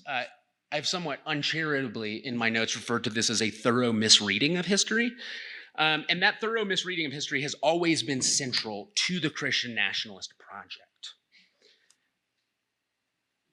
Like Dr. Perry had said as well, these defining trait of folks who scholars identify as Christian nationalists, not talking pejoratively, attempting to define and assess a sociocultural phenomenon. One of the defining traits is that they believe America to have been founded as, quote, a Christian nation, to have fallen from righteousness and to be in desperate need of restoration to its Christian origins. And those beliefs, more than anything else, are what drive and unite the Christian nationalist movement. The propagation of those central beliefs, though, has always faced one major obstacle. They're not true. This is an obstacle that has been faced by generations of Christian nationalists, many of whom I grew up with, who have attempted to circumvent the public school system effectively for this reason, because they will not teach your kids the version of history or science as well, frankly. I went to a Christian school, I can say this. They won't teach your kids the version of history that you want them to learn, or the version of biology that you want them to learn. As a result of this, the public school system has long been enemy number one for a lot of conservative Christianity and for what we would call as the Christian nationalist movement, simply for the propagation of ideas that are not controversial elsewhere, but that are controversial within these specific belief systems. That's the problem that American Birthright was created to solve. For years, Christian nationalists, organizers, parents, etc., have either worked vociferously to oppose public schools while sending their children to private schools or homeschooling them. I don't know why I phrased that as an either. I apologize. I lost my place once again. So, pardon me, folks. That has been an obstacle for a long time. How can Christian nationalists win the nation back for Christ when the public schools won't tell the kids the truth about America being a Christian nation, right? That is an obstacle that's been faced for a long time, and it's what the American birthright standards were created to solve. It's also what the last 2 years of Hullabaloo and Woodland Park have been about. It is all about the smuggling of these ideas into taxpayer-subsidized public school curriculum.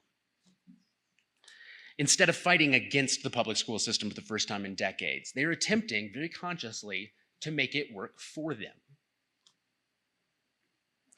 So the American birthright standards obviously didn't start here, and they also didn't come out of nowhere. They were, in fact, the product of collaboration between some of the largest, best-funded entities on the right and religious right, and I mean national entities. I mean State Policy Network, Freedom Foundation, the Claremont Institute, Moms for Liberty, dozens and dozens more, about 63 organizational sponsors of it. And those groups came together, again, very consciously, to create this Trojan horse which could be smuggled into the school system in an attempt to co-opt an institution Christian nationalists have long seen as an enemy into a role of unwitting allyship. American birthright social studies teach students an alternate view of history in which biblical events are treated as established historical fact, the crimes of slavery and imperialism are papered over, and the founding of America is depicted as the culmination of the, quote, Judeo-Christian worldview. When the Woodland Park School Board adopted those standards, they became the first district in the country to do so. Proponents' goal is that they not be the last. If you are curious more about some of the content of American Birthright, I wrote about that quite at length last year as well. I've read that entire several hundred-page document a number of times, and certain parts of it I will never successfully forget. Such as, for instance, where it asks students to list some of the pros and cons of imperialism. That's a good one.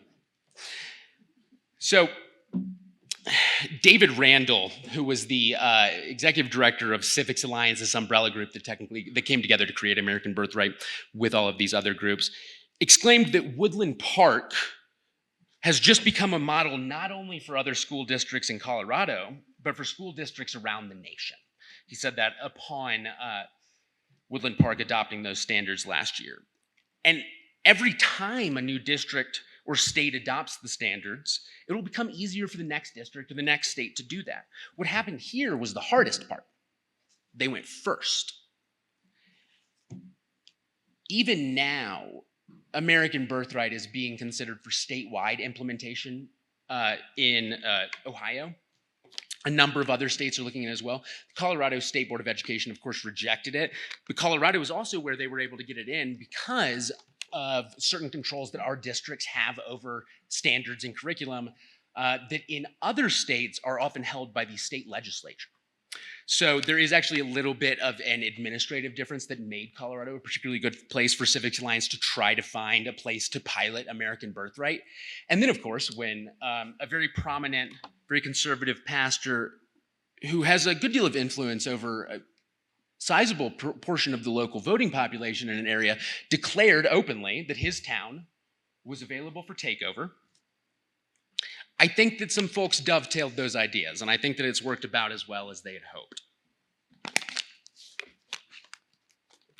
So, the foothold they grasped here and their plans for future expansion with American Birthright, whether into every school in the state of Ohio or select districts elsewhere, whether or not it continues in this sort of balkanized way or major dominoes start falling, it's an excellent example, what they've done with American Birthright, of how the Christian nationalist movement seizes territory and how their approach differs from mainstream political movements. So I had sort of referenced that earlier, but now we'll talk a little bit more about it. Adherents to Christian nationalism number in the tens of millions, and many of them are situated in some of the wealthiest and whitest enclaves in the country. Shout out Woodland Park. Love y'all. They believe themselves, despite this, to be scrappy underdogs, fighting against a culture over which they no longer hold hegemony, right? Very put upon. And it's a belief that shapes how they view power and how they engage in politics. Namely, mainstream political movements focus on building broad bases of support in the general population. They start from the assumption that popular will dictates outcomes in democracies. They believe that if they win enough people to their viewpoint, they can effect change.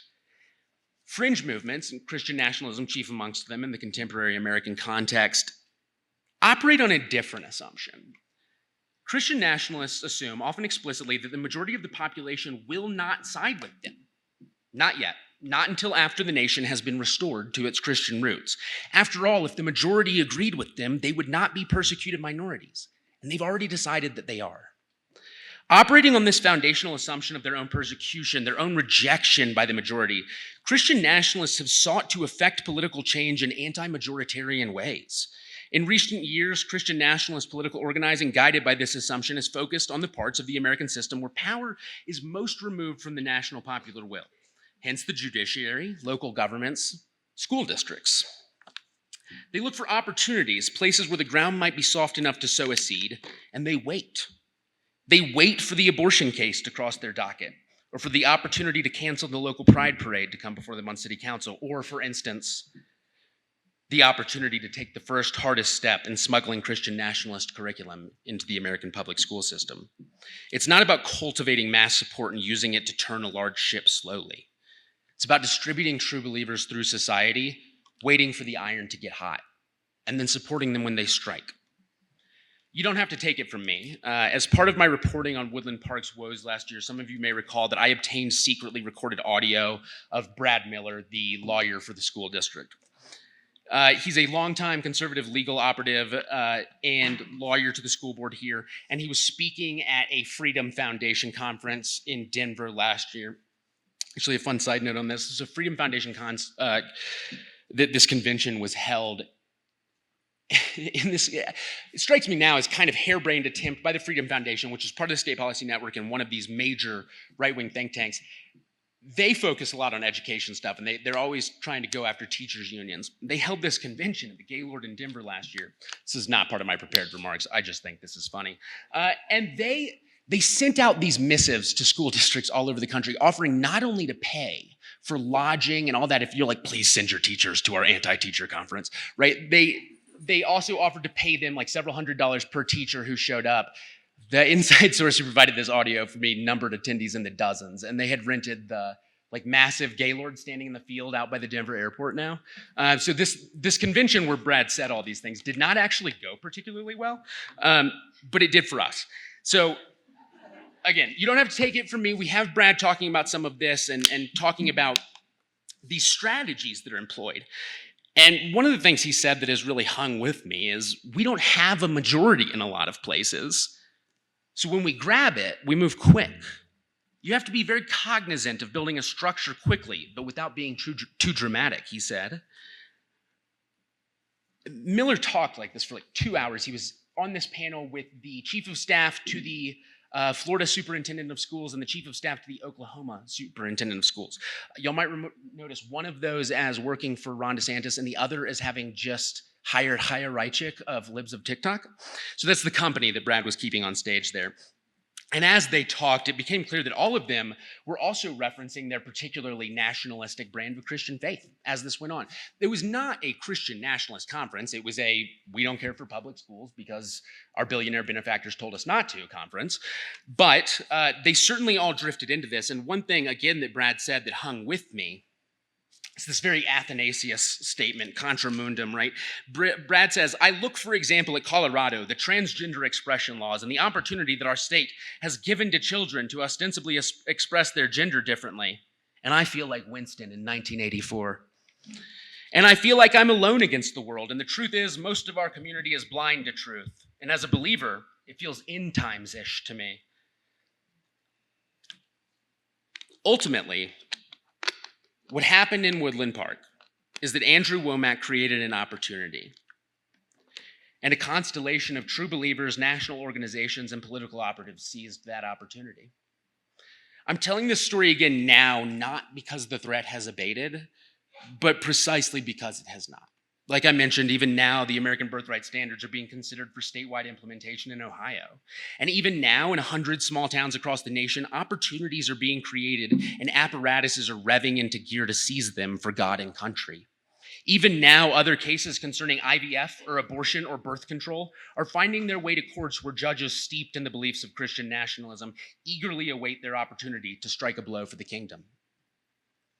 And even now, amidst all of this, the country's center-left mainstream remains focused on the shiny objects of national politics, scarcely dreaming that some judge is about to ban IVF, or that the local church might be plotting to take over their kids' school. Even now, the threat is underestimated. The struggle against Christian nationalism will not be won with an election. Even with Trump out of office, their agenda has advanced on multiple fronts, often in ways that the media, the Democrats, and broader culture are inclined to overlook.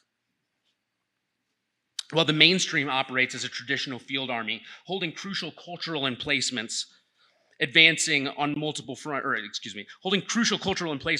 battalions slowly in neat rows, it's up against a force of guerrillas.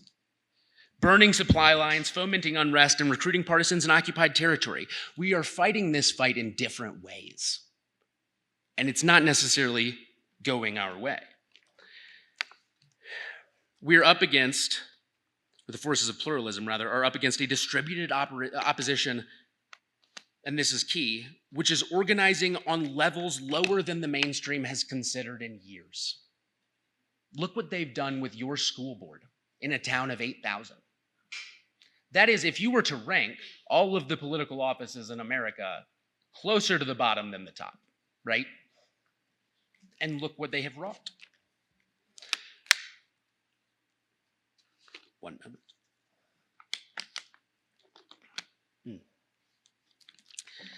So it won't be won with an election, and it could be lost with one. Again, if Donald Trump comes into office, again, when we look back at these stories in Politico, The Hill, etc., talking about Project 2025, talking about the alliance that his campaign is currently making with Christian nationalist organizations around the country, what we could see if he comes back into office is really bad. But we don't have to wait till then to more productively combat the forces coming for pluralism. And we certainly don't have to wait for that, for us to understand them better. I know that as I did this over the last year, I threw a lot of elbows, particularly at a local ministry. In the last several months, I've had a weird relationship with the folks at Charis and Andrew Womack Ministries International. I say weird because I don't think any parties involved ever would have expected it. And what we're having now is a dialogue. And I think it's a dialogue without a ton of trust and with a great deal of suspicion. From everybody. I do not mean from me. From everybody.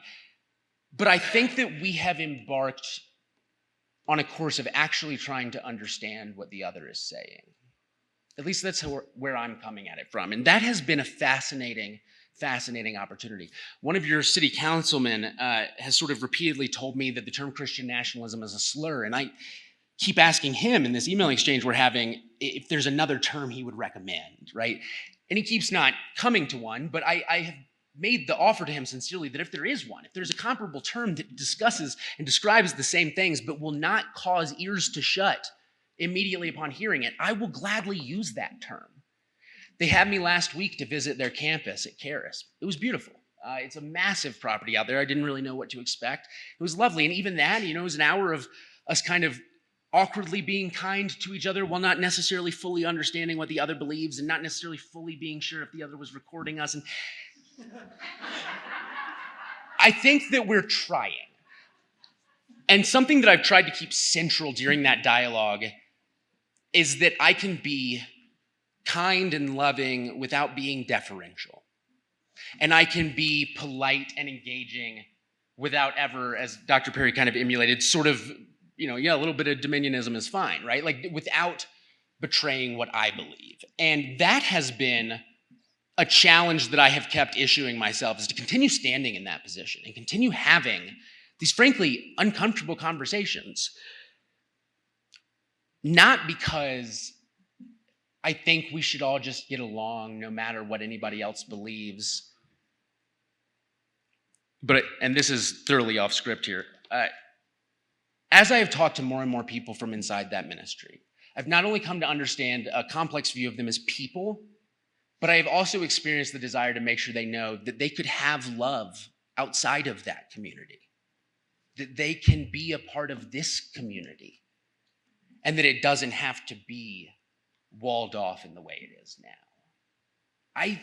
Frankly, when I see videos of Mr. Womack saying that one of my siblings should have a warning label applied to their forehead for being more dangerous to health than cigarettes, that makes me angry. And I know it makes a lot of you angry too. What I don't know is how it makes the multiple members of that community who have proudly told me that they are ex-gay feel. And they matter too. All of that to say, I do think dialogue is important, and I'm not necessarily the kind of person who would have said that a long time ago. Some ideas aren't worth engaging with, and I do in many ways believe that some of the ideas promoted by Mr. Womack are amongst those, but people are worth engaging with.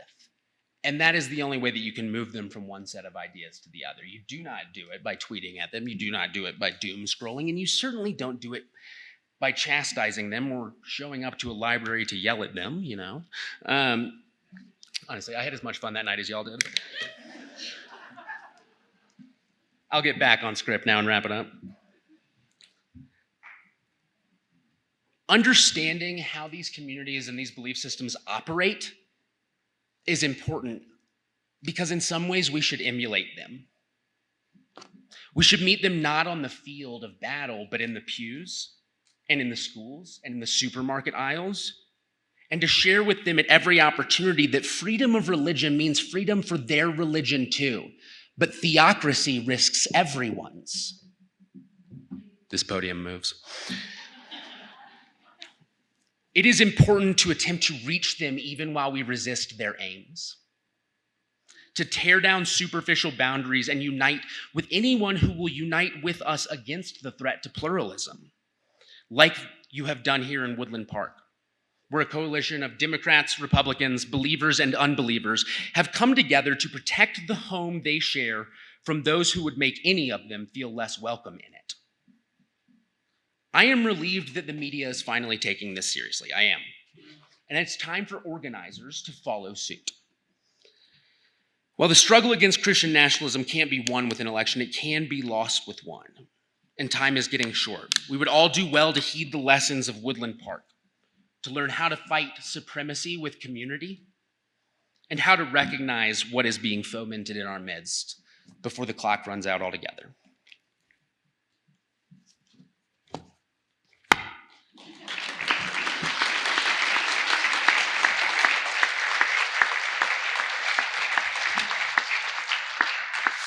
Thank you all so much. I apologize for that being a little bit halting, but here we are.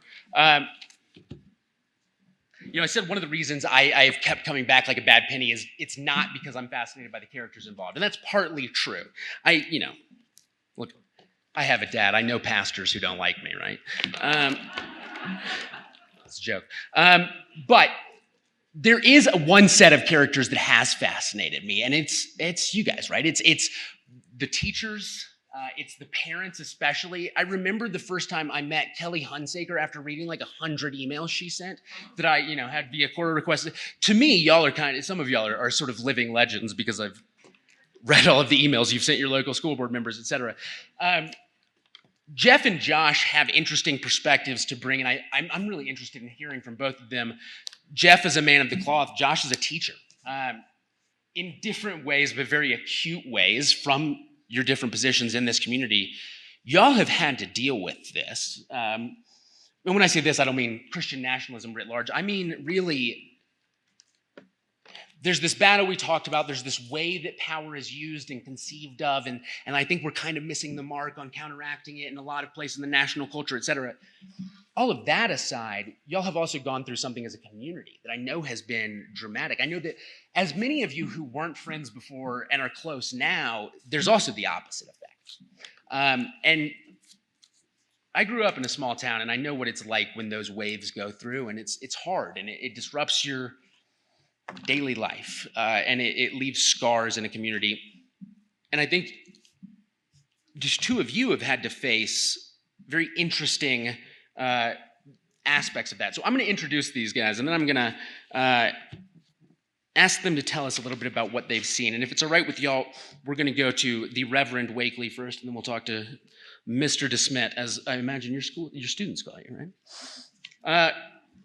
Jeff Wakeley has been a United Methodist minister for 37 years, and he currently serves as pastor of Mountain View United Methodist Church here in Woodland Park.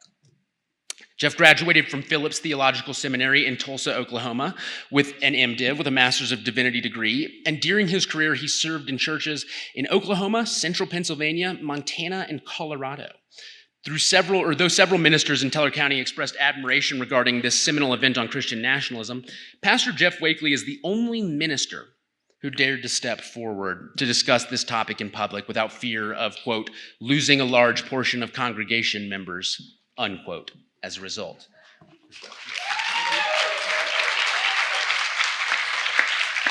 Pastor Wakeley, what's it been like? I appreciate the invite. I want to thank Tuff for inviting me to be here. Listening to all this, what strikes me is that I'm in the petri dish of this. I am a United Methodist pastor, ordained, and presently our denomination is tearing itself apart in terms of schism and dealing with the issues that Christian nationalism and what's going on in our culture. And everything that they've talked about, okay, that they talk about happening nationally is actually happening in our denomination. Okay, we're so we're splitting over a lot of the issues that Christian nationalism are against. And so it's rather personal to me. I've only been here since July of 2022. And technically I'm retired. So one of the things is when I retired in 2008, I went out into the world among the unwashed. And really, I'm a ski instructor at Breckenridge. Okay, believe it or not, I'm a professional ski instructor, and I learned a lot being among people and the culture. And it's given me a lot of insight of where the church is today. And so one of the things that I realize is that my church, Mountain View United Methodist Church, is rather unique. Okay, we are the only probably mainline center-left or left-center denomination in Woodland Park. There are other denominations, but they're conservative. And so it's a rather unique position among all the evangelical churches that are here, non-denominational, whatever. And so we are struggling with many of the same issues. One of the things about churches and people who go to church is they go to church not to discuss politics. Okay, they want to go to church. They go to church to find peace, to find belonging. They don't want the conflict. And yet part of the Christian faith is to engage in the world, is to show people that they are loved and cared for. So we're struggling with that. And so I would say many of my congregation, the time that I get in trouble is when I deal with cultural issues, okay? And so you have people who really want peace. They want to get along, okay? They want to care for one another. And so so I would say that many of my congregation and many in other congregations around are uncomfortable. In fact, I went to a breakfast not too long ago by Concerned Citizens of Woodland Park. I think that's what it was called. And one of the pastors, this was a pastor of an evangelical church in Womack over here at Karis, and one of the things they were doing is that they were recruiting churches, okay, to get people to vote, okay, to get them to vote because churches, they shy away. The tradition has been to shy away from politics because politics is divisive and all that. And so we're dealing with the same issues of really trying to understand what's going on. And in fact, what's the problem with Christian nationalism? You got Christian, it's got Christian, it sounds good to me. And there's nationalism. Well, we're all Americans here. And so they really don't understand what is taking place and the implications of Christian nationalism. And so they're struggling with that. What they want is to bring, they want to bring unity. They want to, and a lot of it is cultural, okay? We in the United Methodist, we are, if you don't know what's happening in the United Methodist Church, we're splitting over the issue of inclusion, full inclusion of lesbian, gay, transgender, queer, LGBTQ community, even ordaining full inclusion in the life of our congregation. And we're arguing over biblical authority and all these things. But basically it's cultural, a split over cultural values. And people are uncomfortable in my church when I use the word inclusive, okay? Which for me as a Christian is something that we should embrace. Any Christian believer, anybody who believes in Jesus Christ as their Lord and Savior should embrace inclusiveness, because what does Paul say? In Christ there is no Jew, no Greek. It's part of who we are as Christian, but I have to use other words like belonging and community for that. And so they're struggling with. And so when you have something as divisive as what's going on in this community, they tend to shy away. They don't want to really fully engage until they really don't want to engage or really be a part of that. I think that's where a lot of churches are. When they want to get along. Why can't we just get along? And all. So, but being a pastor in the United Methodist Church, we're sort of like the battleground of Christian nationalism. The United Methodist Church right now is. And I will tell you that it is nefarious. Now, I've served for 37 years with some of the people that are tearing our church apart, and they're not nice people. They like to think that we're brothers in Christ. No, their idea of Jesus is different than mine. But there are that in our denomination who for 37, 40, 50 years have been wanting to tear it apart. Tear the church apart for a cultural, social, or political agenda.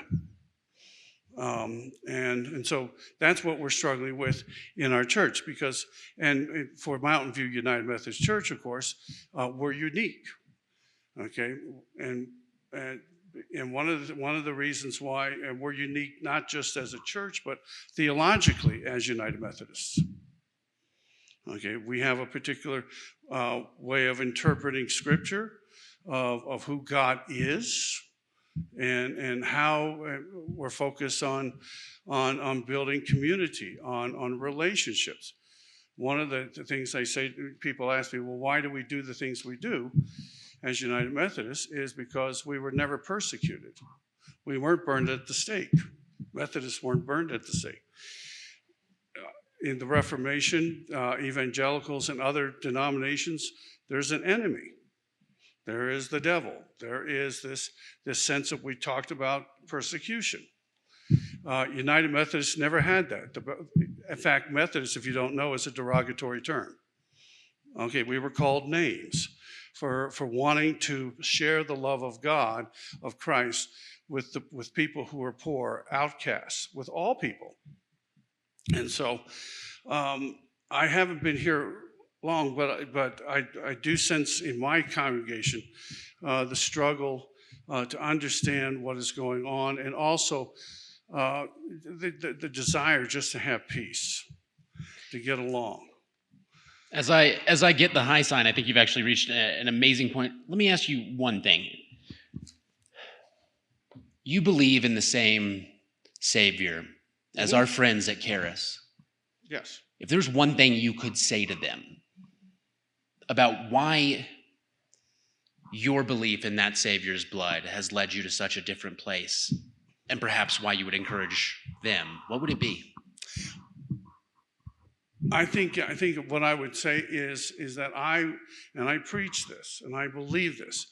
I believe in a God of grace. And by that I mean, everybody says, oh, God is a God of grace. But other denominations say, but. But, okay? For United Methodists, grace is primacy. And I would tell them that God loves them no matter what they've done, no matter who they are. Okay, God loves them and has already saved them. Okay, one of the reasons why we baptize children in the United Methodist Church and babies is because at some point we want them to know that God is with them from the very beginning. And when they make that decision to accept Jesus as their Lord and Savior, it's not going to be because they're going to go to hell, because they have discovered, wow, God loves me. They have discovered that God's love has been with them all throughout that time. Okay, and I would say that we don't have to have enemies. There doesn't have to be an enemy okay? That's what I would say to my brothers and sisters at Charis and in that. We are all part of God's grace and God's kingdom. Amen.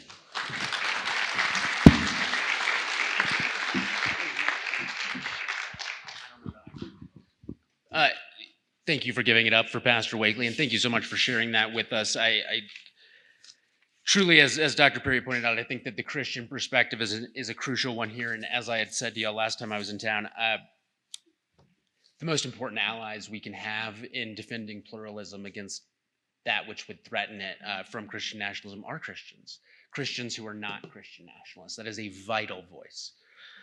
Josh DeSmidt, do you put the H in there? Nope. All right, DeSmidt. Josh DeSmidt, another guy who I know from some emails.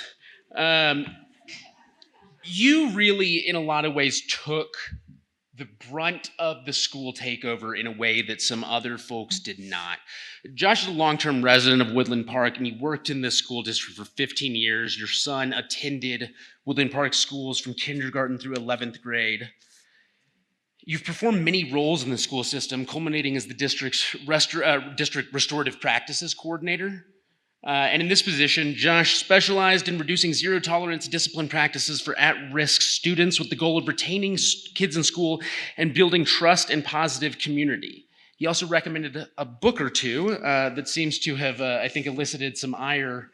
And by June of 2023, the school board had eliminated not only Josh's entire position, but also all of the funding that Josh had obtained through grants to support academic and mental health programs for at-risk students in Woodland Park. They came for you. They did. You want to tell us more about that? Sure. Well, as you talked about, they moved really pretty quickly. I attended a lot of the forums and things before the election of the 4 conservative school board candidate slate. And I was pretty concerned about some of the things that were being said. There were a lot of accusations being thrown around. There was this narrative about, during the pandemic, I went into homes and I saw what kids were learning and I talked to parents and all this kind of stuff. And it just didn't fit what was happening and what I knew my coworkers were teaching and what we were doing. There was a lot of villainizing of teachers, a lot of accusations. After the election, in which the 4 candidates won, it became really evident how quick they were going to move. There were emails talking about dividing, scattering, and conquering, which would make it impossible for us to defend ourselves effectively because we were going to take on a multitude of attacks towards teachers. Obviously, the things in the community with labels being put on students' heads that identified as LGBTQIA, by our pastor up the hill, brought a lot of concern for the safety of students. So teachers weren't really prepared to kind of deal with this barrage of attacks. This is not something that we'd ever really encountered before. Then came the American birthright standards, and that was another punch. That was really difficult to kind of deal with. And these were a set of standards. There were some things that were particularly discouraging, minimizing the contributions, accomplishments of people of color, really looking at that great man history, which is like an old version of history, like 1950s history. So going back to a time that just, for me as an educator, went against everything that I believed in. For me as a parent, I couldn't justify having my son receive a diploma that was associated with that set of standards. So we had some difficult decisions to make as a family. Eventually, as you said, my son attended kindergarten through 11th grade. We decided that he was going to attend school down in Manitou for this year, and so he will graduate a Mustang instead of a Panther, which is really pretty disappointing because he's been through the entire system. Teachers, like I said, weren't prepared to deal with the kind of attacks that we were receiving. I've got a couple of quotes here from some emails that were just pretty wild. This is coming from the person that the board chose to hire to be a superintendent. Their proposed alternative to a return to sexual politics, anti-capitalism, and hatred for America is unacceptable to the administration of this school board and this school district, our board, and our community. So the hatred of America and anti-capitalism, that was a shock. So it's even more shocking when you realize that every email Ken writes is exactly like that one. 100%. I read through emails that many of you exchanged with the superintendent, and he writes back to all of you being like, "Whatever, commie." It's aggressive. Here's my second favorite one. So the addition of American birthrights to supplement Colorado academic standards has improved the depth and breadth of Woodland Park School District civics, social studies instruction to the irritation of those teachers union affiliates bent on fostering a hatred of America in our youth.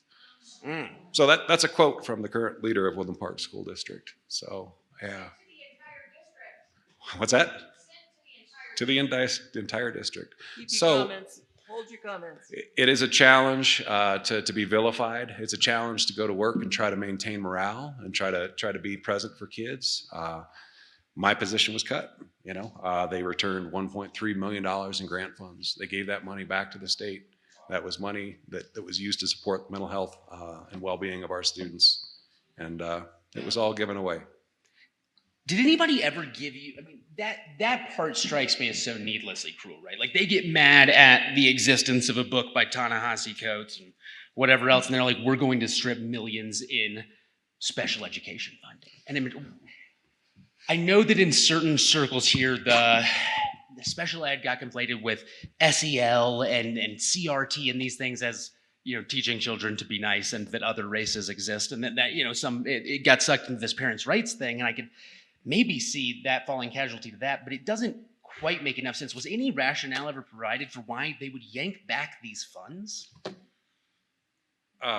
Well, there's the ideal that grant funding comes with strings attached, and to see that school board waiver on free lunch for kids because they felt that there were strings attached.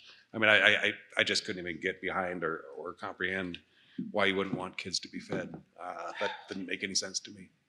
No, so eventually they did turn around on that one, but the fact that there was even a dialogue was shocking. Yeah, that is truly shocking. And so much that you teachers went through is shocking.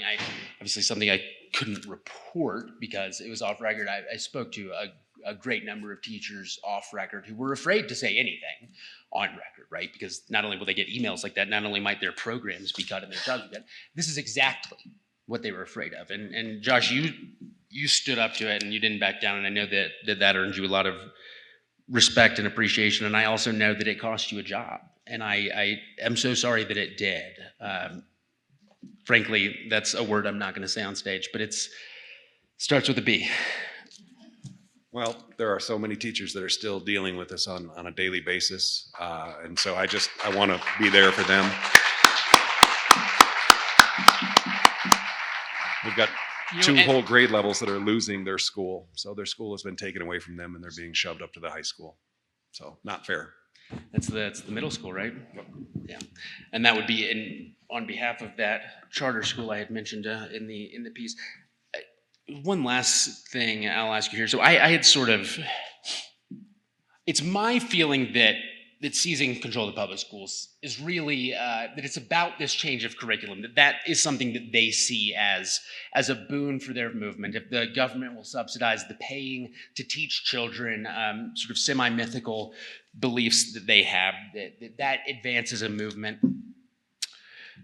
What was it about what you were teaching in particular? We're talking restorative practice. I understand that there is it all sounds woke, right? So that's a.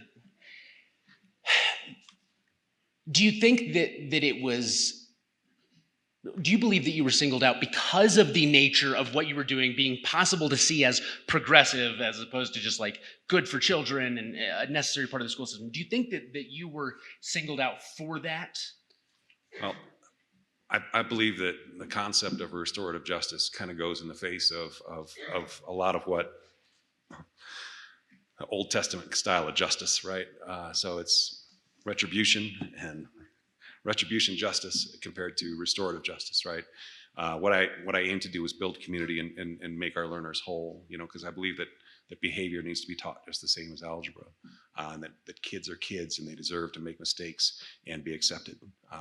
And unfortunately, that wasn't a real popular view.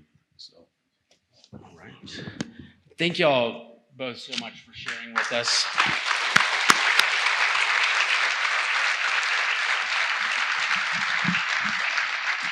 As an aperitif, real quick, before we segue, I pulled up the most recent email I received from Ken Witt, in which he says, "I don't know if you've ever read journalism, but I know you don't pin it. Do you suggest that I..." Yeah, it's just all like that. Y'all have an amazing superintendent for his capacity for sending emails like this. Thank you guys for sharing.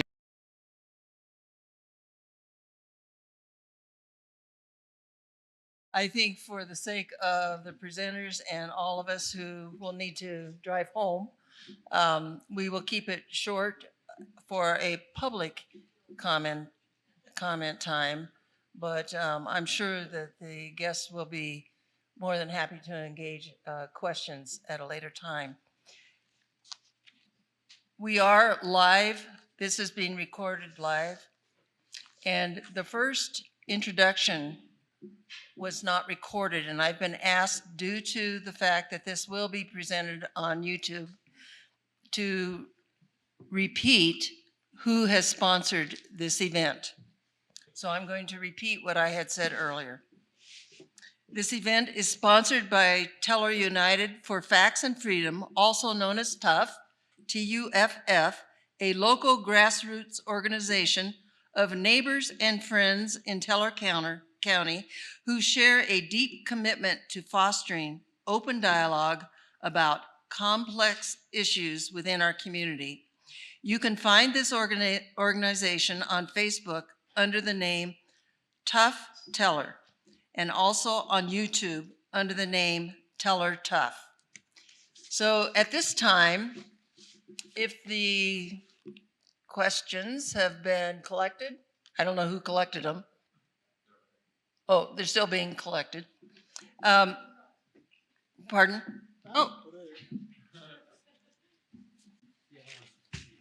I thought this was loaves and fishes. Okay. I was raised in the church too. Okay, I'm picking 4 questions. I don't know who they are, but when I read your name, if you would come up here to the mic to help expedite this little portion of the event. Okay, the first one is Nate Williams. The second one is Chris Austin.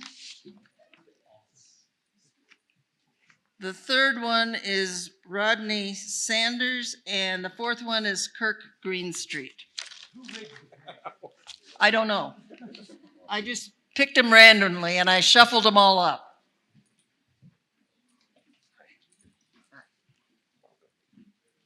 Are you? Nate Williams. You. All right. So say your name. Yes. And then just read the question. My name is Nate Williams, and my question is for Dr. Sam Perry. What are your thoughts about tax-free churches and religious organizations using shell corporations to create a false firewall to make political speech and advocacy?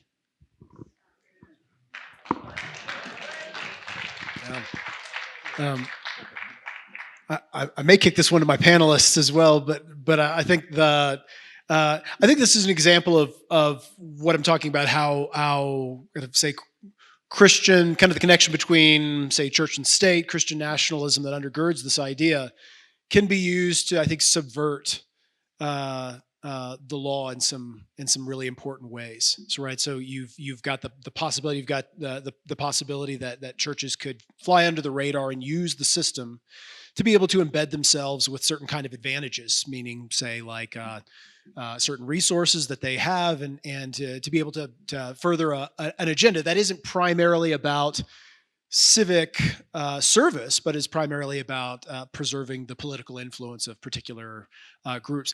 And I can't speak to that into the specific case, because I think this is something that's actually happening, right? And so, does anybody else want to remark on that a little bit further? There you go.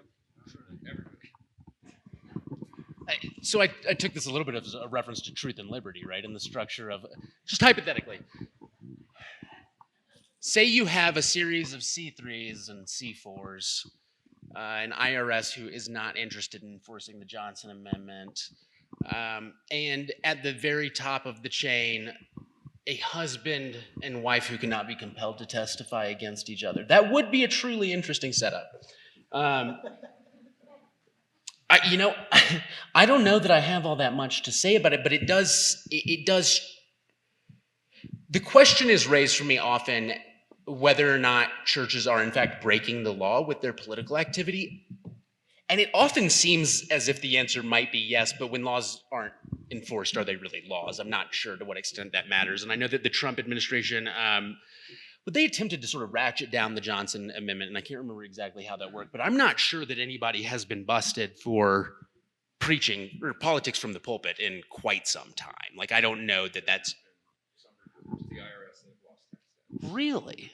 Fascinating. Turns out that if you report some of this to the IRS, they might lose tax status. Not a specific day, a broad individual day. That's fascinating. I had not heard anything about enforcement in a long time, but that's probably a good sign just in terms of, look, when it comes to tax laws not operating how they should, Section 501 is a problem far outside of ministries for sure. So anything that gets us back on the track of those sections meaning something and controlling where money can come from and go to, that feels like an improvement. If I can say, one of the things that drives me nuts when people talk about taxing churches and pastors, I'm not rich. I don't make and I think pastors get painted with a broad brush, you know what, and we try. One of the things we try to do is, of course, follow the law and all that, but just be sensitive to when you say, you know, well, all churches should be taxed. That there are churches out there who are doing incredible ministry. And giving of their resources and their time and love to the community. And so I think one of the things that we need to do is we need to distinguish. As you said, categorize. We sort of put ourselves in categories, and we're not often good about recognizing those churches that are doing this and not paying taxes. It's not that they're doing good on behalf of the community. And so I just lift that up to those of you that, oh, we got to tax the church and tax pastors. Who do we have? Okay. My name's Rodney Saunders. I'll address this to Logan. Would you please tell us what happened in Redding, California? Yeah. Ronnie, you probably read that article more recently than I did because I sent it to you last week, but I don't think I've read it since last year. I had raised to the Honorable Reverend Dr. Saunders that he does not like it when I call him that, but I think it's pretty funny. I had raised to Rodney after last time I was down here that Woodland Park reminds me a lot of Redding, California, about 20 years ago. Redding is a town in Northern California known for two things. One is the birthplace of U.S. women's soccer superstar Megan Rapinoe, and the other because it is the home of the Bethel Church and the School of Supernatural Ministry. That might sound vaguely familiar. Bill Johnson is a guy who... There's this recent trend where some of these more controversial pastors have seemed to, and you might know more about this as well, Dr. Perry, seem to run away from any adjectives you might use to describe them, even theologically, right? Terms that aren't necessarily supposed to be loaded, but you try to say like, okay, is this what you believe, et cetera. So I will describe Johnson as somewhat Pentecostal or charismatic. I do not know if he would accept that label. But if you look up the definition and look at what he teaches, I think that's a fair description. Johnson, like Andrew Womack, has been deeply associated with both the Seven Mountains Mandate and the New Apostolic Reformation. There's not, I think those are facets of the same cube. And over the last couple decades, Bethel has swallowed Redding. They are by far the largest property owner in town. They have most of the elected offices in town are their folks. They're the major economic engine in town. As well. Redding has grown, and it's grown with them. It used to be a little hippie countercultural town where, for instance, you could grow up as a prolific lesbian soccer player. One of the greatest living American athletes, okay? And Woodland Park does unfortunately remind me of Redding in that sense that Redding ended up, I would need to go back and look at the very beginning of how this happened. I don't think that Bill Johnson showed up in Redding and was like, let's take this over necessarily, but they did take it over. And now, it's hard to open a business in Redding without support from the church. It's truly grown. The church now occupies what was the mall. They're just sort of the center part of the entire community. And when I think about what could happen here, not to scare anybody, and I think that y'all are pushing back and organizing constructively in a way that I am not aware of having happened in Redding near the beginning, but it is like a vision of the future for Woodland Park, a Woodland Park that grows entirely in one camp, that develops entirely with the money from and going to one camp, and everybody else slowly being shunted to the side. It has happened elsewhere. Doesn't guarantee it will happen here, but it is a story that I referred to Rodney as a frightening possibility.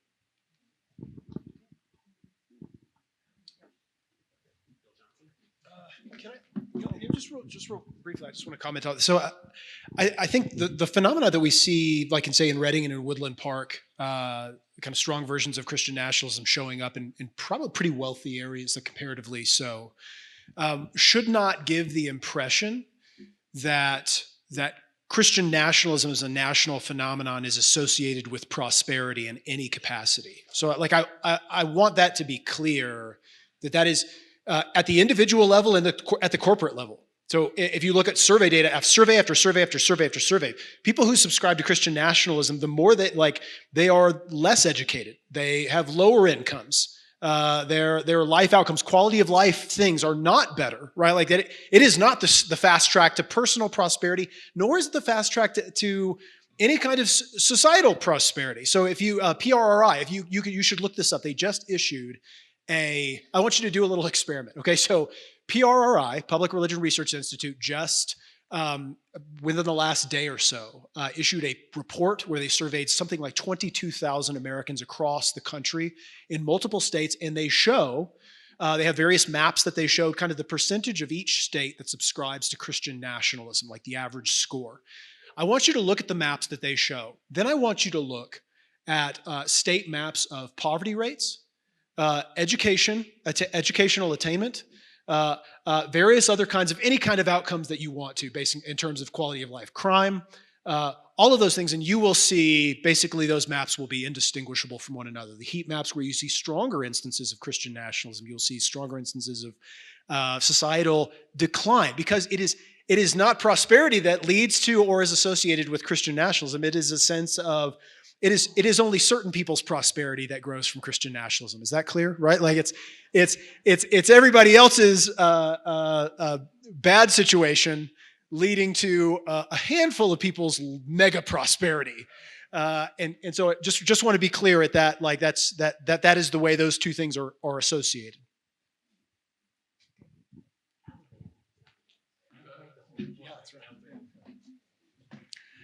My name is Kirk Greenstreet. I'm the pastor at Woodland Park Community Church. I also graduated from Dallas Seminary. Let's just say I was not the top of my class. So I do believe that sharing the gospel of Jesus is the most important thing we do as believers, we do as church leaders, we do as churches. And so I'd like to ask Dr. Perry, have you seen the evidence, and I'm looking for evidence here from you, that Christian nationalism works against the gospel of Jesus and undermines the church's gospel witness?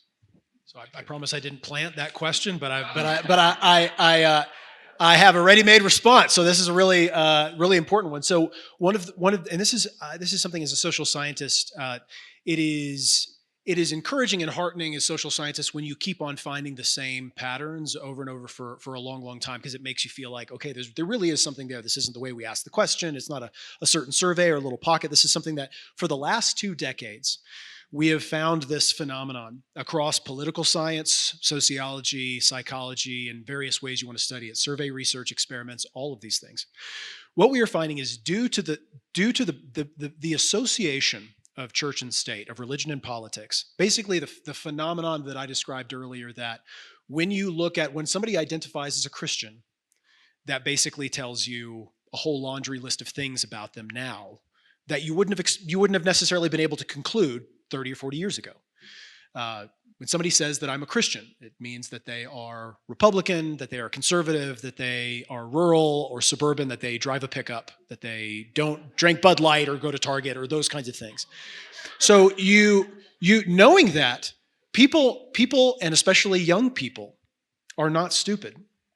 Right? So young people, we see, if you see kind of the decline of Christianity, of people even identifying with Christianity, it is declining most rapidly at a generational level. And we see in surveys that this is actually happening as any young people who lean left in any way, as young people tend to do. They are walking away quickly from Christianity, not necessarily because they don't believe anymore, not necessarily because they don't find spiritual things kind of rewarding and beneficial, but because they are seeing, if that is what Christianity is, then count me out. Right? They are walking away from the connection. We even see this in experimental studies. There was a political scientist, David E. Campbell at Notre Dame. They did a series of experiments where they showed young people in particular. They showed them examples of kind of Christian nationalist rhetoric, both among pastors and among politicians. Right? And they found that they surveyed people. They asked these questions at 2 times. They asked young people, "What do you identify as religiously?" And then they showed them these articles. And then they asked them a second time, "What do you identify as religiously?" And the young people who were showed the examples of Christian nationalist rhetoric among pastors or among politicians actually changed their identification to nothing. Right? So you actually had a phenomenon of young people who identified as Christian on like a week. And a week later, they identified as nothing, because what they saw is that, like, look, if that's Christianity, then I'm not a part of that. Right? So this is happening at one level. It is. I mean, I really do mean that this, like, Christian nationalism is not a good thing for the country. It's not a good thing for Christianity either. This is not bringing people into the church. And in fact, the people that it's bringing into the church is people who are coming into the church for the politics of it all. So this is the backside of that phenomenon. So Pew Research Center did this fascinating study in 2015 and in 2020. It's Greg Smith, who's their political science guy at Pew. He did this really smart thing where he wanted to see, and all of us were expecting it. Surely people are running from this white evangelical category like it's radioactive, right? Surely fewer people would identify as white evangelicals after all that Trump have said and done. Well, he actually found that the percentage of white Americans who identify as white evangelical actually increased, right?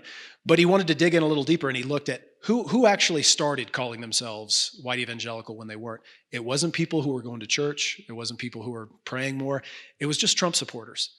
So in that time, what the category of conservative Christian white evangelical had changed to where more people just see it as like kind of religious conservative, kind of religious Republican. It has nothing to do with your theology, whether you believe in Jesus, whether you go to church, that kind of thing. Ryan Burge, who's a great follow on Twitter, you should follow his stuff, look at all his stuff. He produces great graphs, lots of great information, has shown that more and more Americans are identifying with conservative Christian labels, not because they go to church or they care anything about Christian faith. It's because they realize that just means I am a pro-Trump Republican conservative. So the answer to that question is Christian nationalism is emptying the church of young people and filling the church with people who are not religious at all and not Christian at all, but just happen to be conservative. The politics is swallowing up the religion.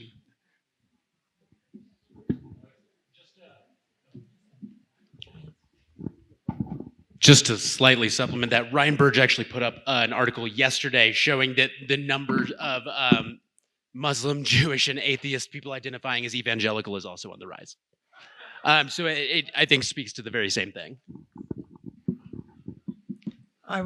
Since I'm the moderator, I'm going to ask a question. I just want to know what it says about me if I own a pickup truck. Great hauling capacity.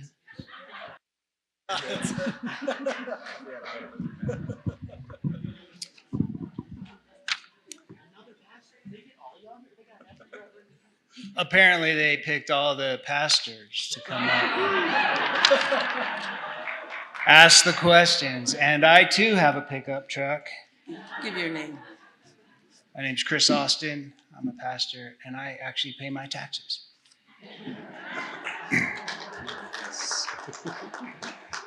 So this is for Dr. Sam Perry. In the spirit of cultivating healthy community, how would you advise faith leaders as we navigate the complexities of this Christian nationalism narrative in our leadership of local faith communities? The context there is that he was also a school board member.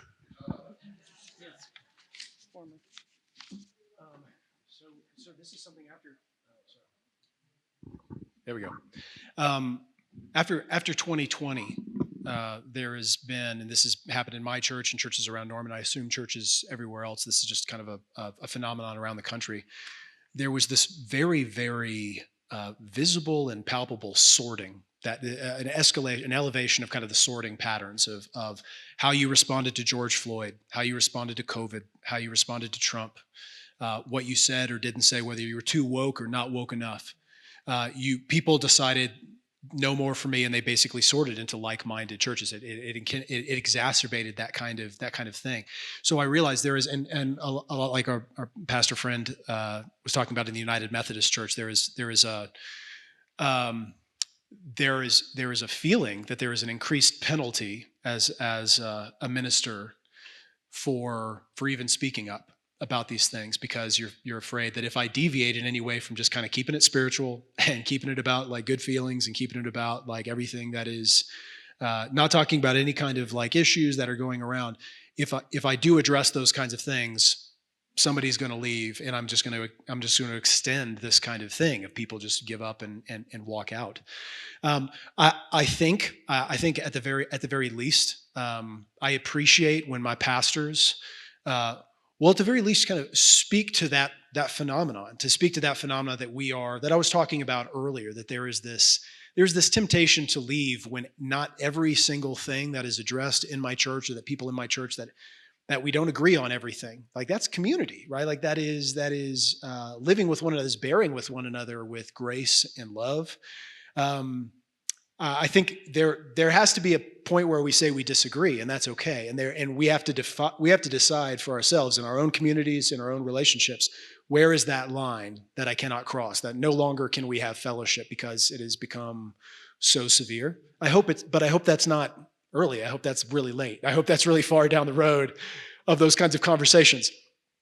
So I think addressing that phenomenon, I think, is a good thing. I think addressing addressing the pull that we are now in a stream that we have to fight against. So the fact of the matter is, like, society, social media, and our mobility as a society. Another great book, Bill Bishop's The Big Sort, that came out in 2009, that talks about kind of like how we have, this is a new phenomenon that's taken place within the last few decades, that now we are in a stream that sorts us. We don't even have to try to. It's something we have to actively resist. I want to be a part of a church that actively resists that and says, you know what, this is going to be a church where we are comfortable with a little bit of difference. We're comfortable with a little bit of tension. We're comfortable with a little bit of, like, conversation that gets a little bit awkward, but we're going to lean into that and resist the temptation to just give up and go to the Baptist church down the street who happens to, agree in every area. But I realize that's a risk. That's a risk because, man, people are going to be upset and feel like you bought into the ideology, or you bought into that kind of thing, or you're not being tough enough, or you didn't speak out hard enough. And I mean, that's just a really difficult line to walk. I don't have all the answers there, but I think I think addressing it. I think addressing that phenomenon would be a step. Do you have a thought? Yeah, I have a thought. One of the things is, in my frustration, is we are a consumer church. And so that causes a lot of our behavior, our attitudes. Okay, and so we look at one another as another consumer. What can you do for me? Okay, as I said, I was a ski instructor in Breckenridge, and I deal with entitled, very wealthy people all the time who expect to be served. And in Christianity today, we expect to be served. Okay, one of the things that we're very uncomfortable with is serving others and being authentic and caring. And so I think that's one of the things that churches don't really realize what's happening. It's one of those forces that is hidden. What do you mean? Okay, I have a church that doesn't have a children's program. I have not many children, don't have a youth program. Okay, well, if you're a big church, and you got to have a youth program, you got to have a children's program. And so people go to churches because they're consumers. I like this, I like that music, or whatever. And that's not the message of the gospel. And so, one of the things is, and we talked about this before, is relationship. Okay, we don't go to church necessarily. We want relationship, okay, but we don't allow ourselves to have that relationship because we're this invisible force is pushing us. So I just bring that up. We are a consumer church, and that's what people are fighting against. Wait a minute, I don't want to buy into that, especially young people. So I just bring that point up. Okay, that pretty much wraps up our event for tonight. We thank you all for coming. And for those of you who've stayed to the very end, I appreciate your attention. But we especially want to thank Dr. Perry and Mr. Davis for coming to be with us.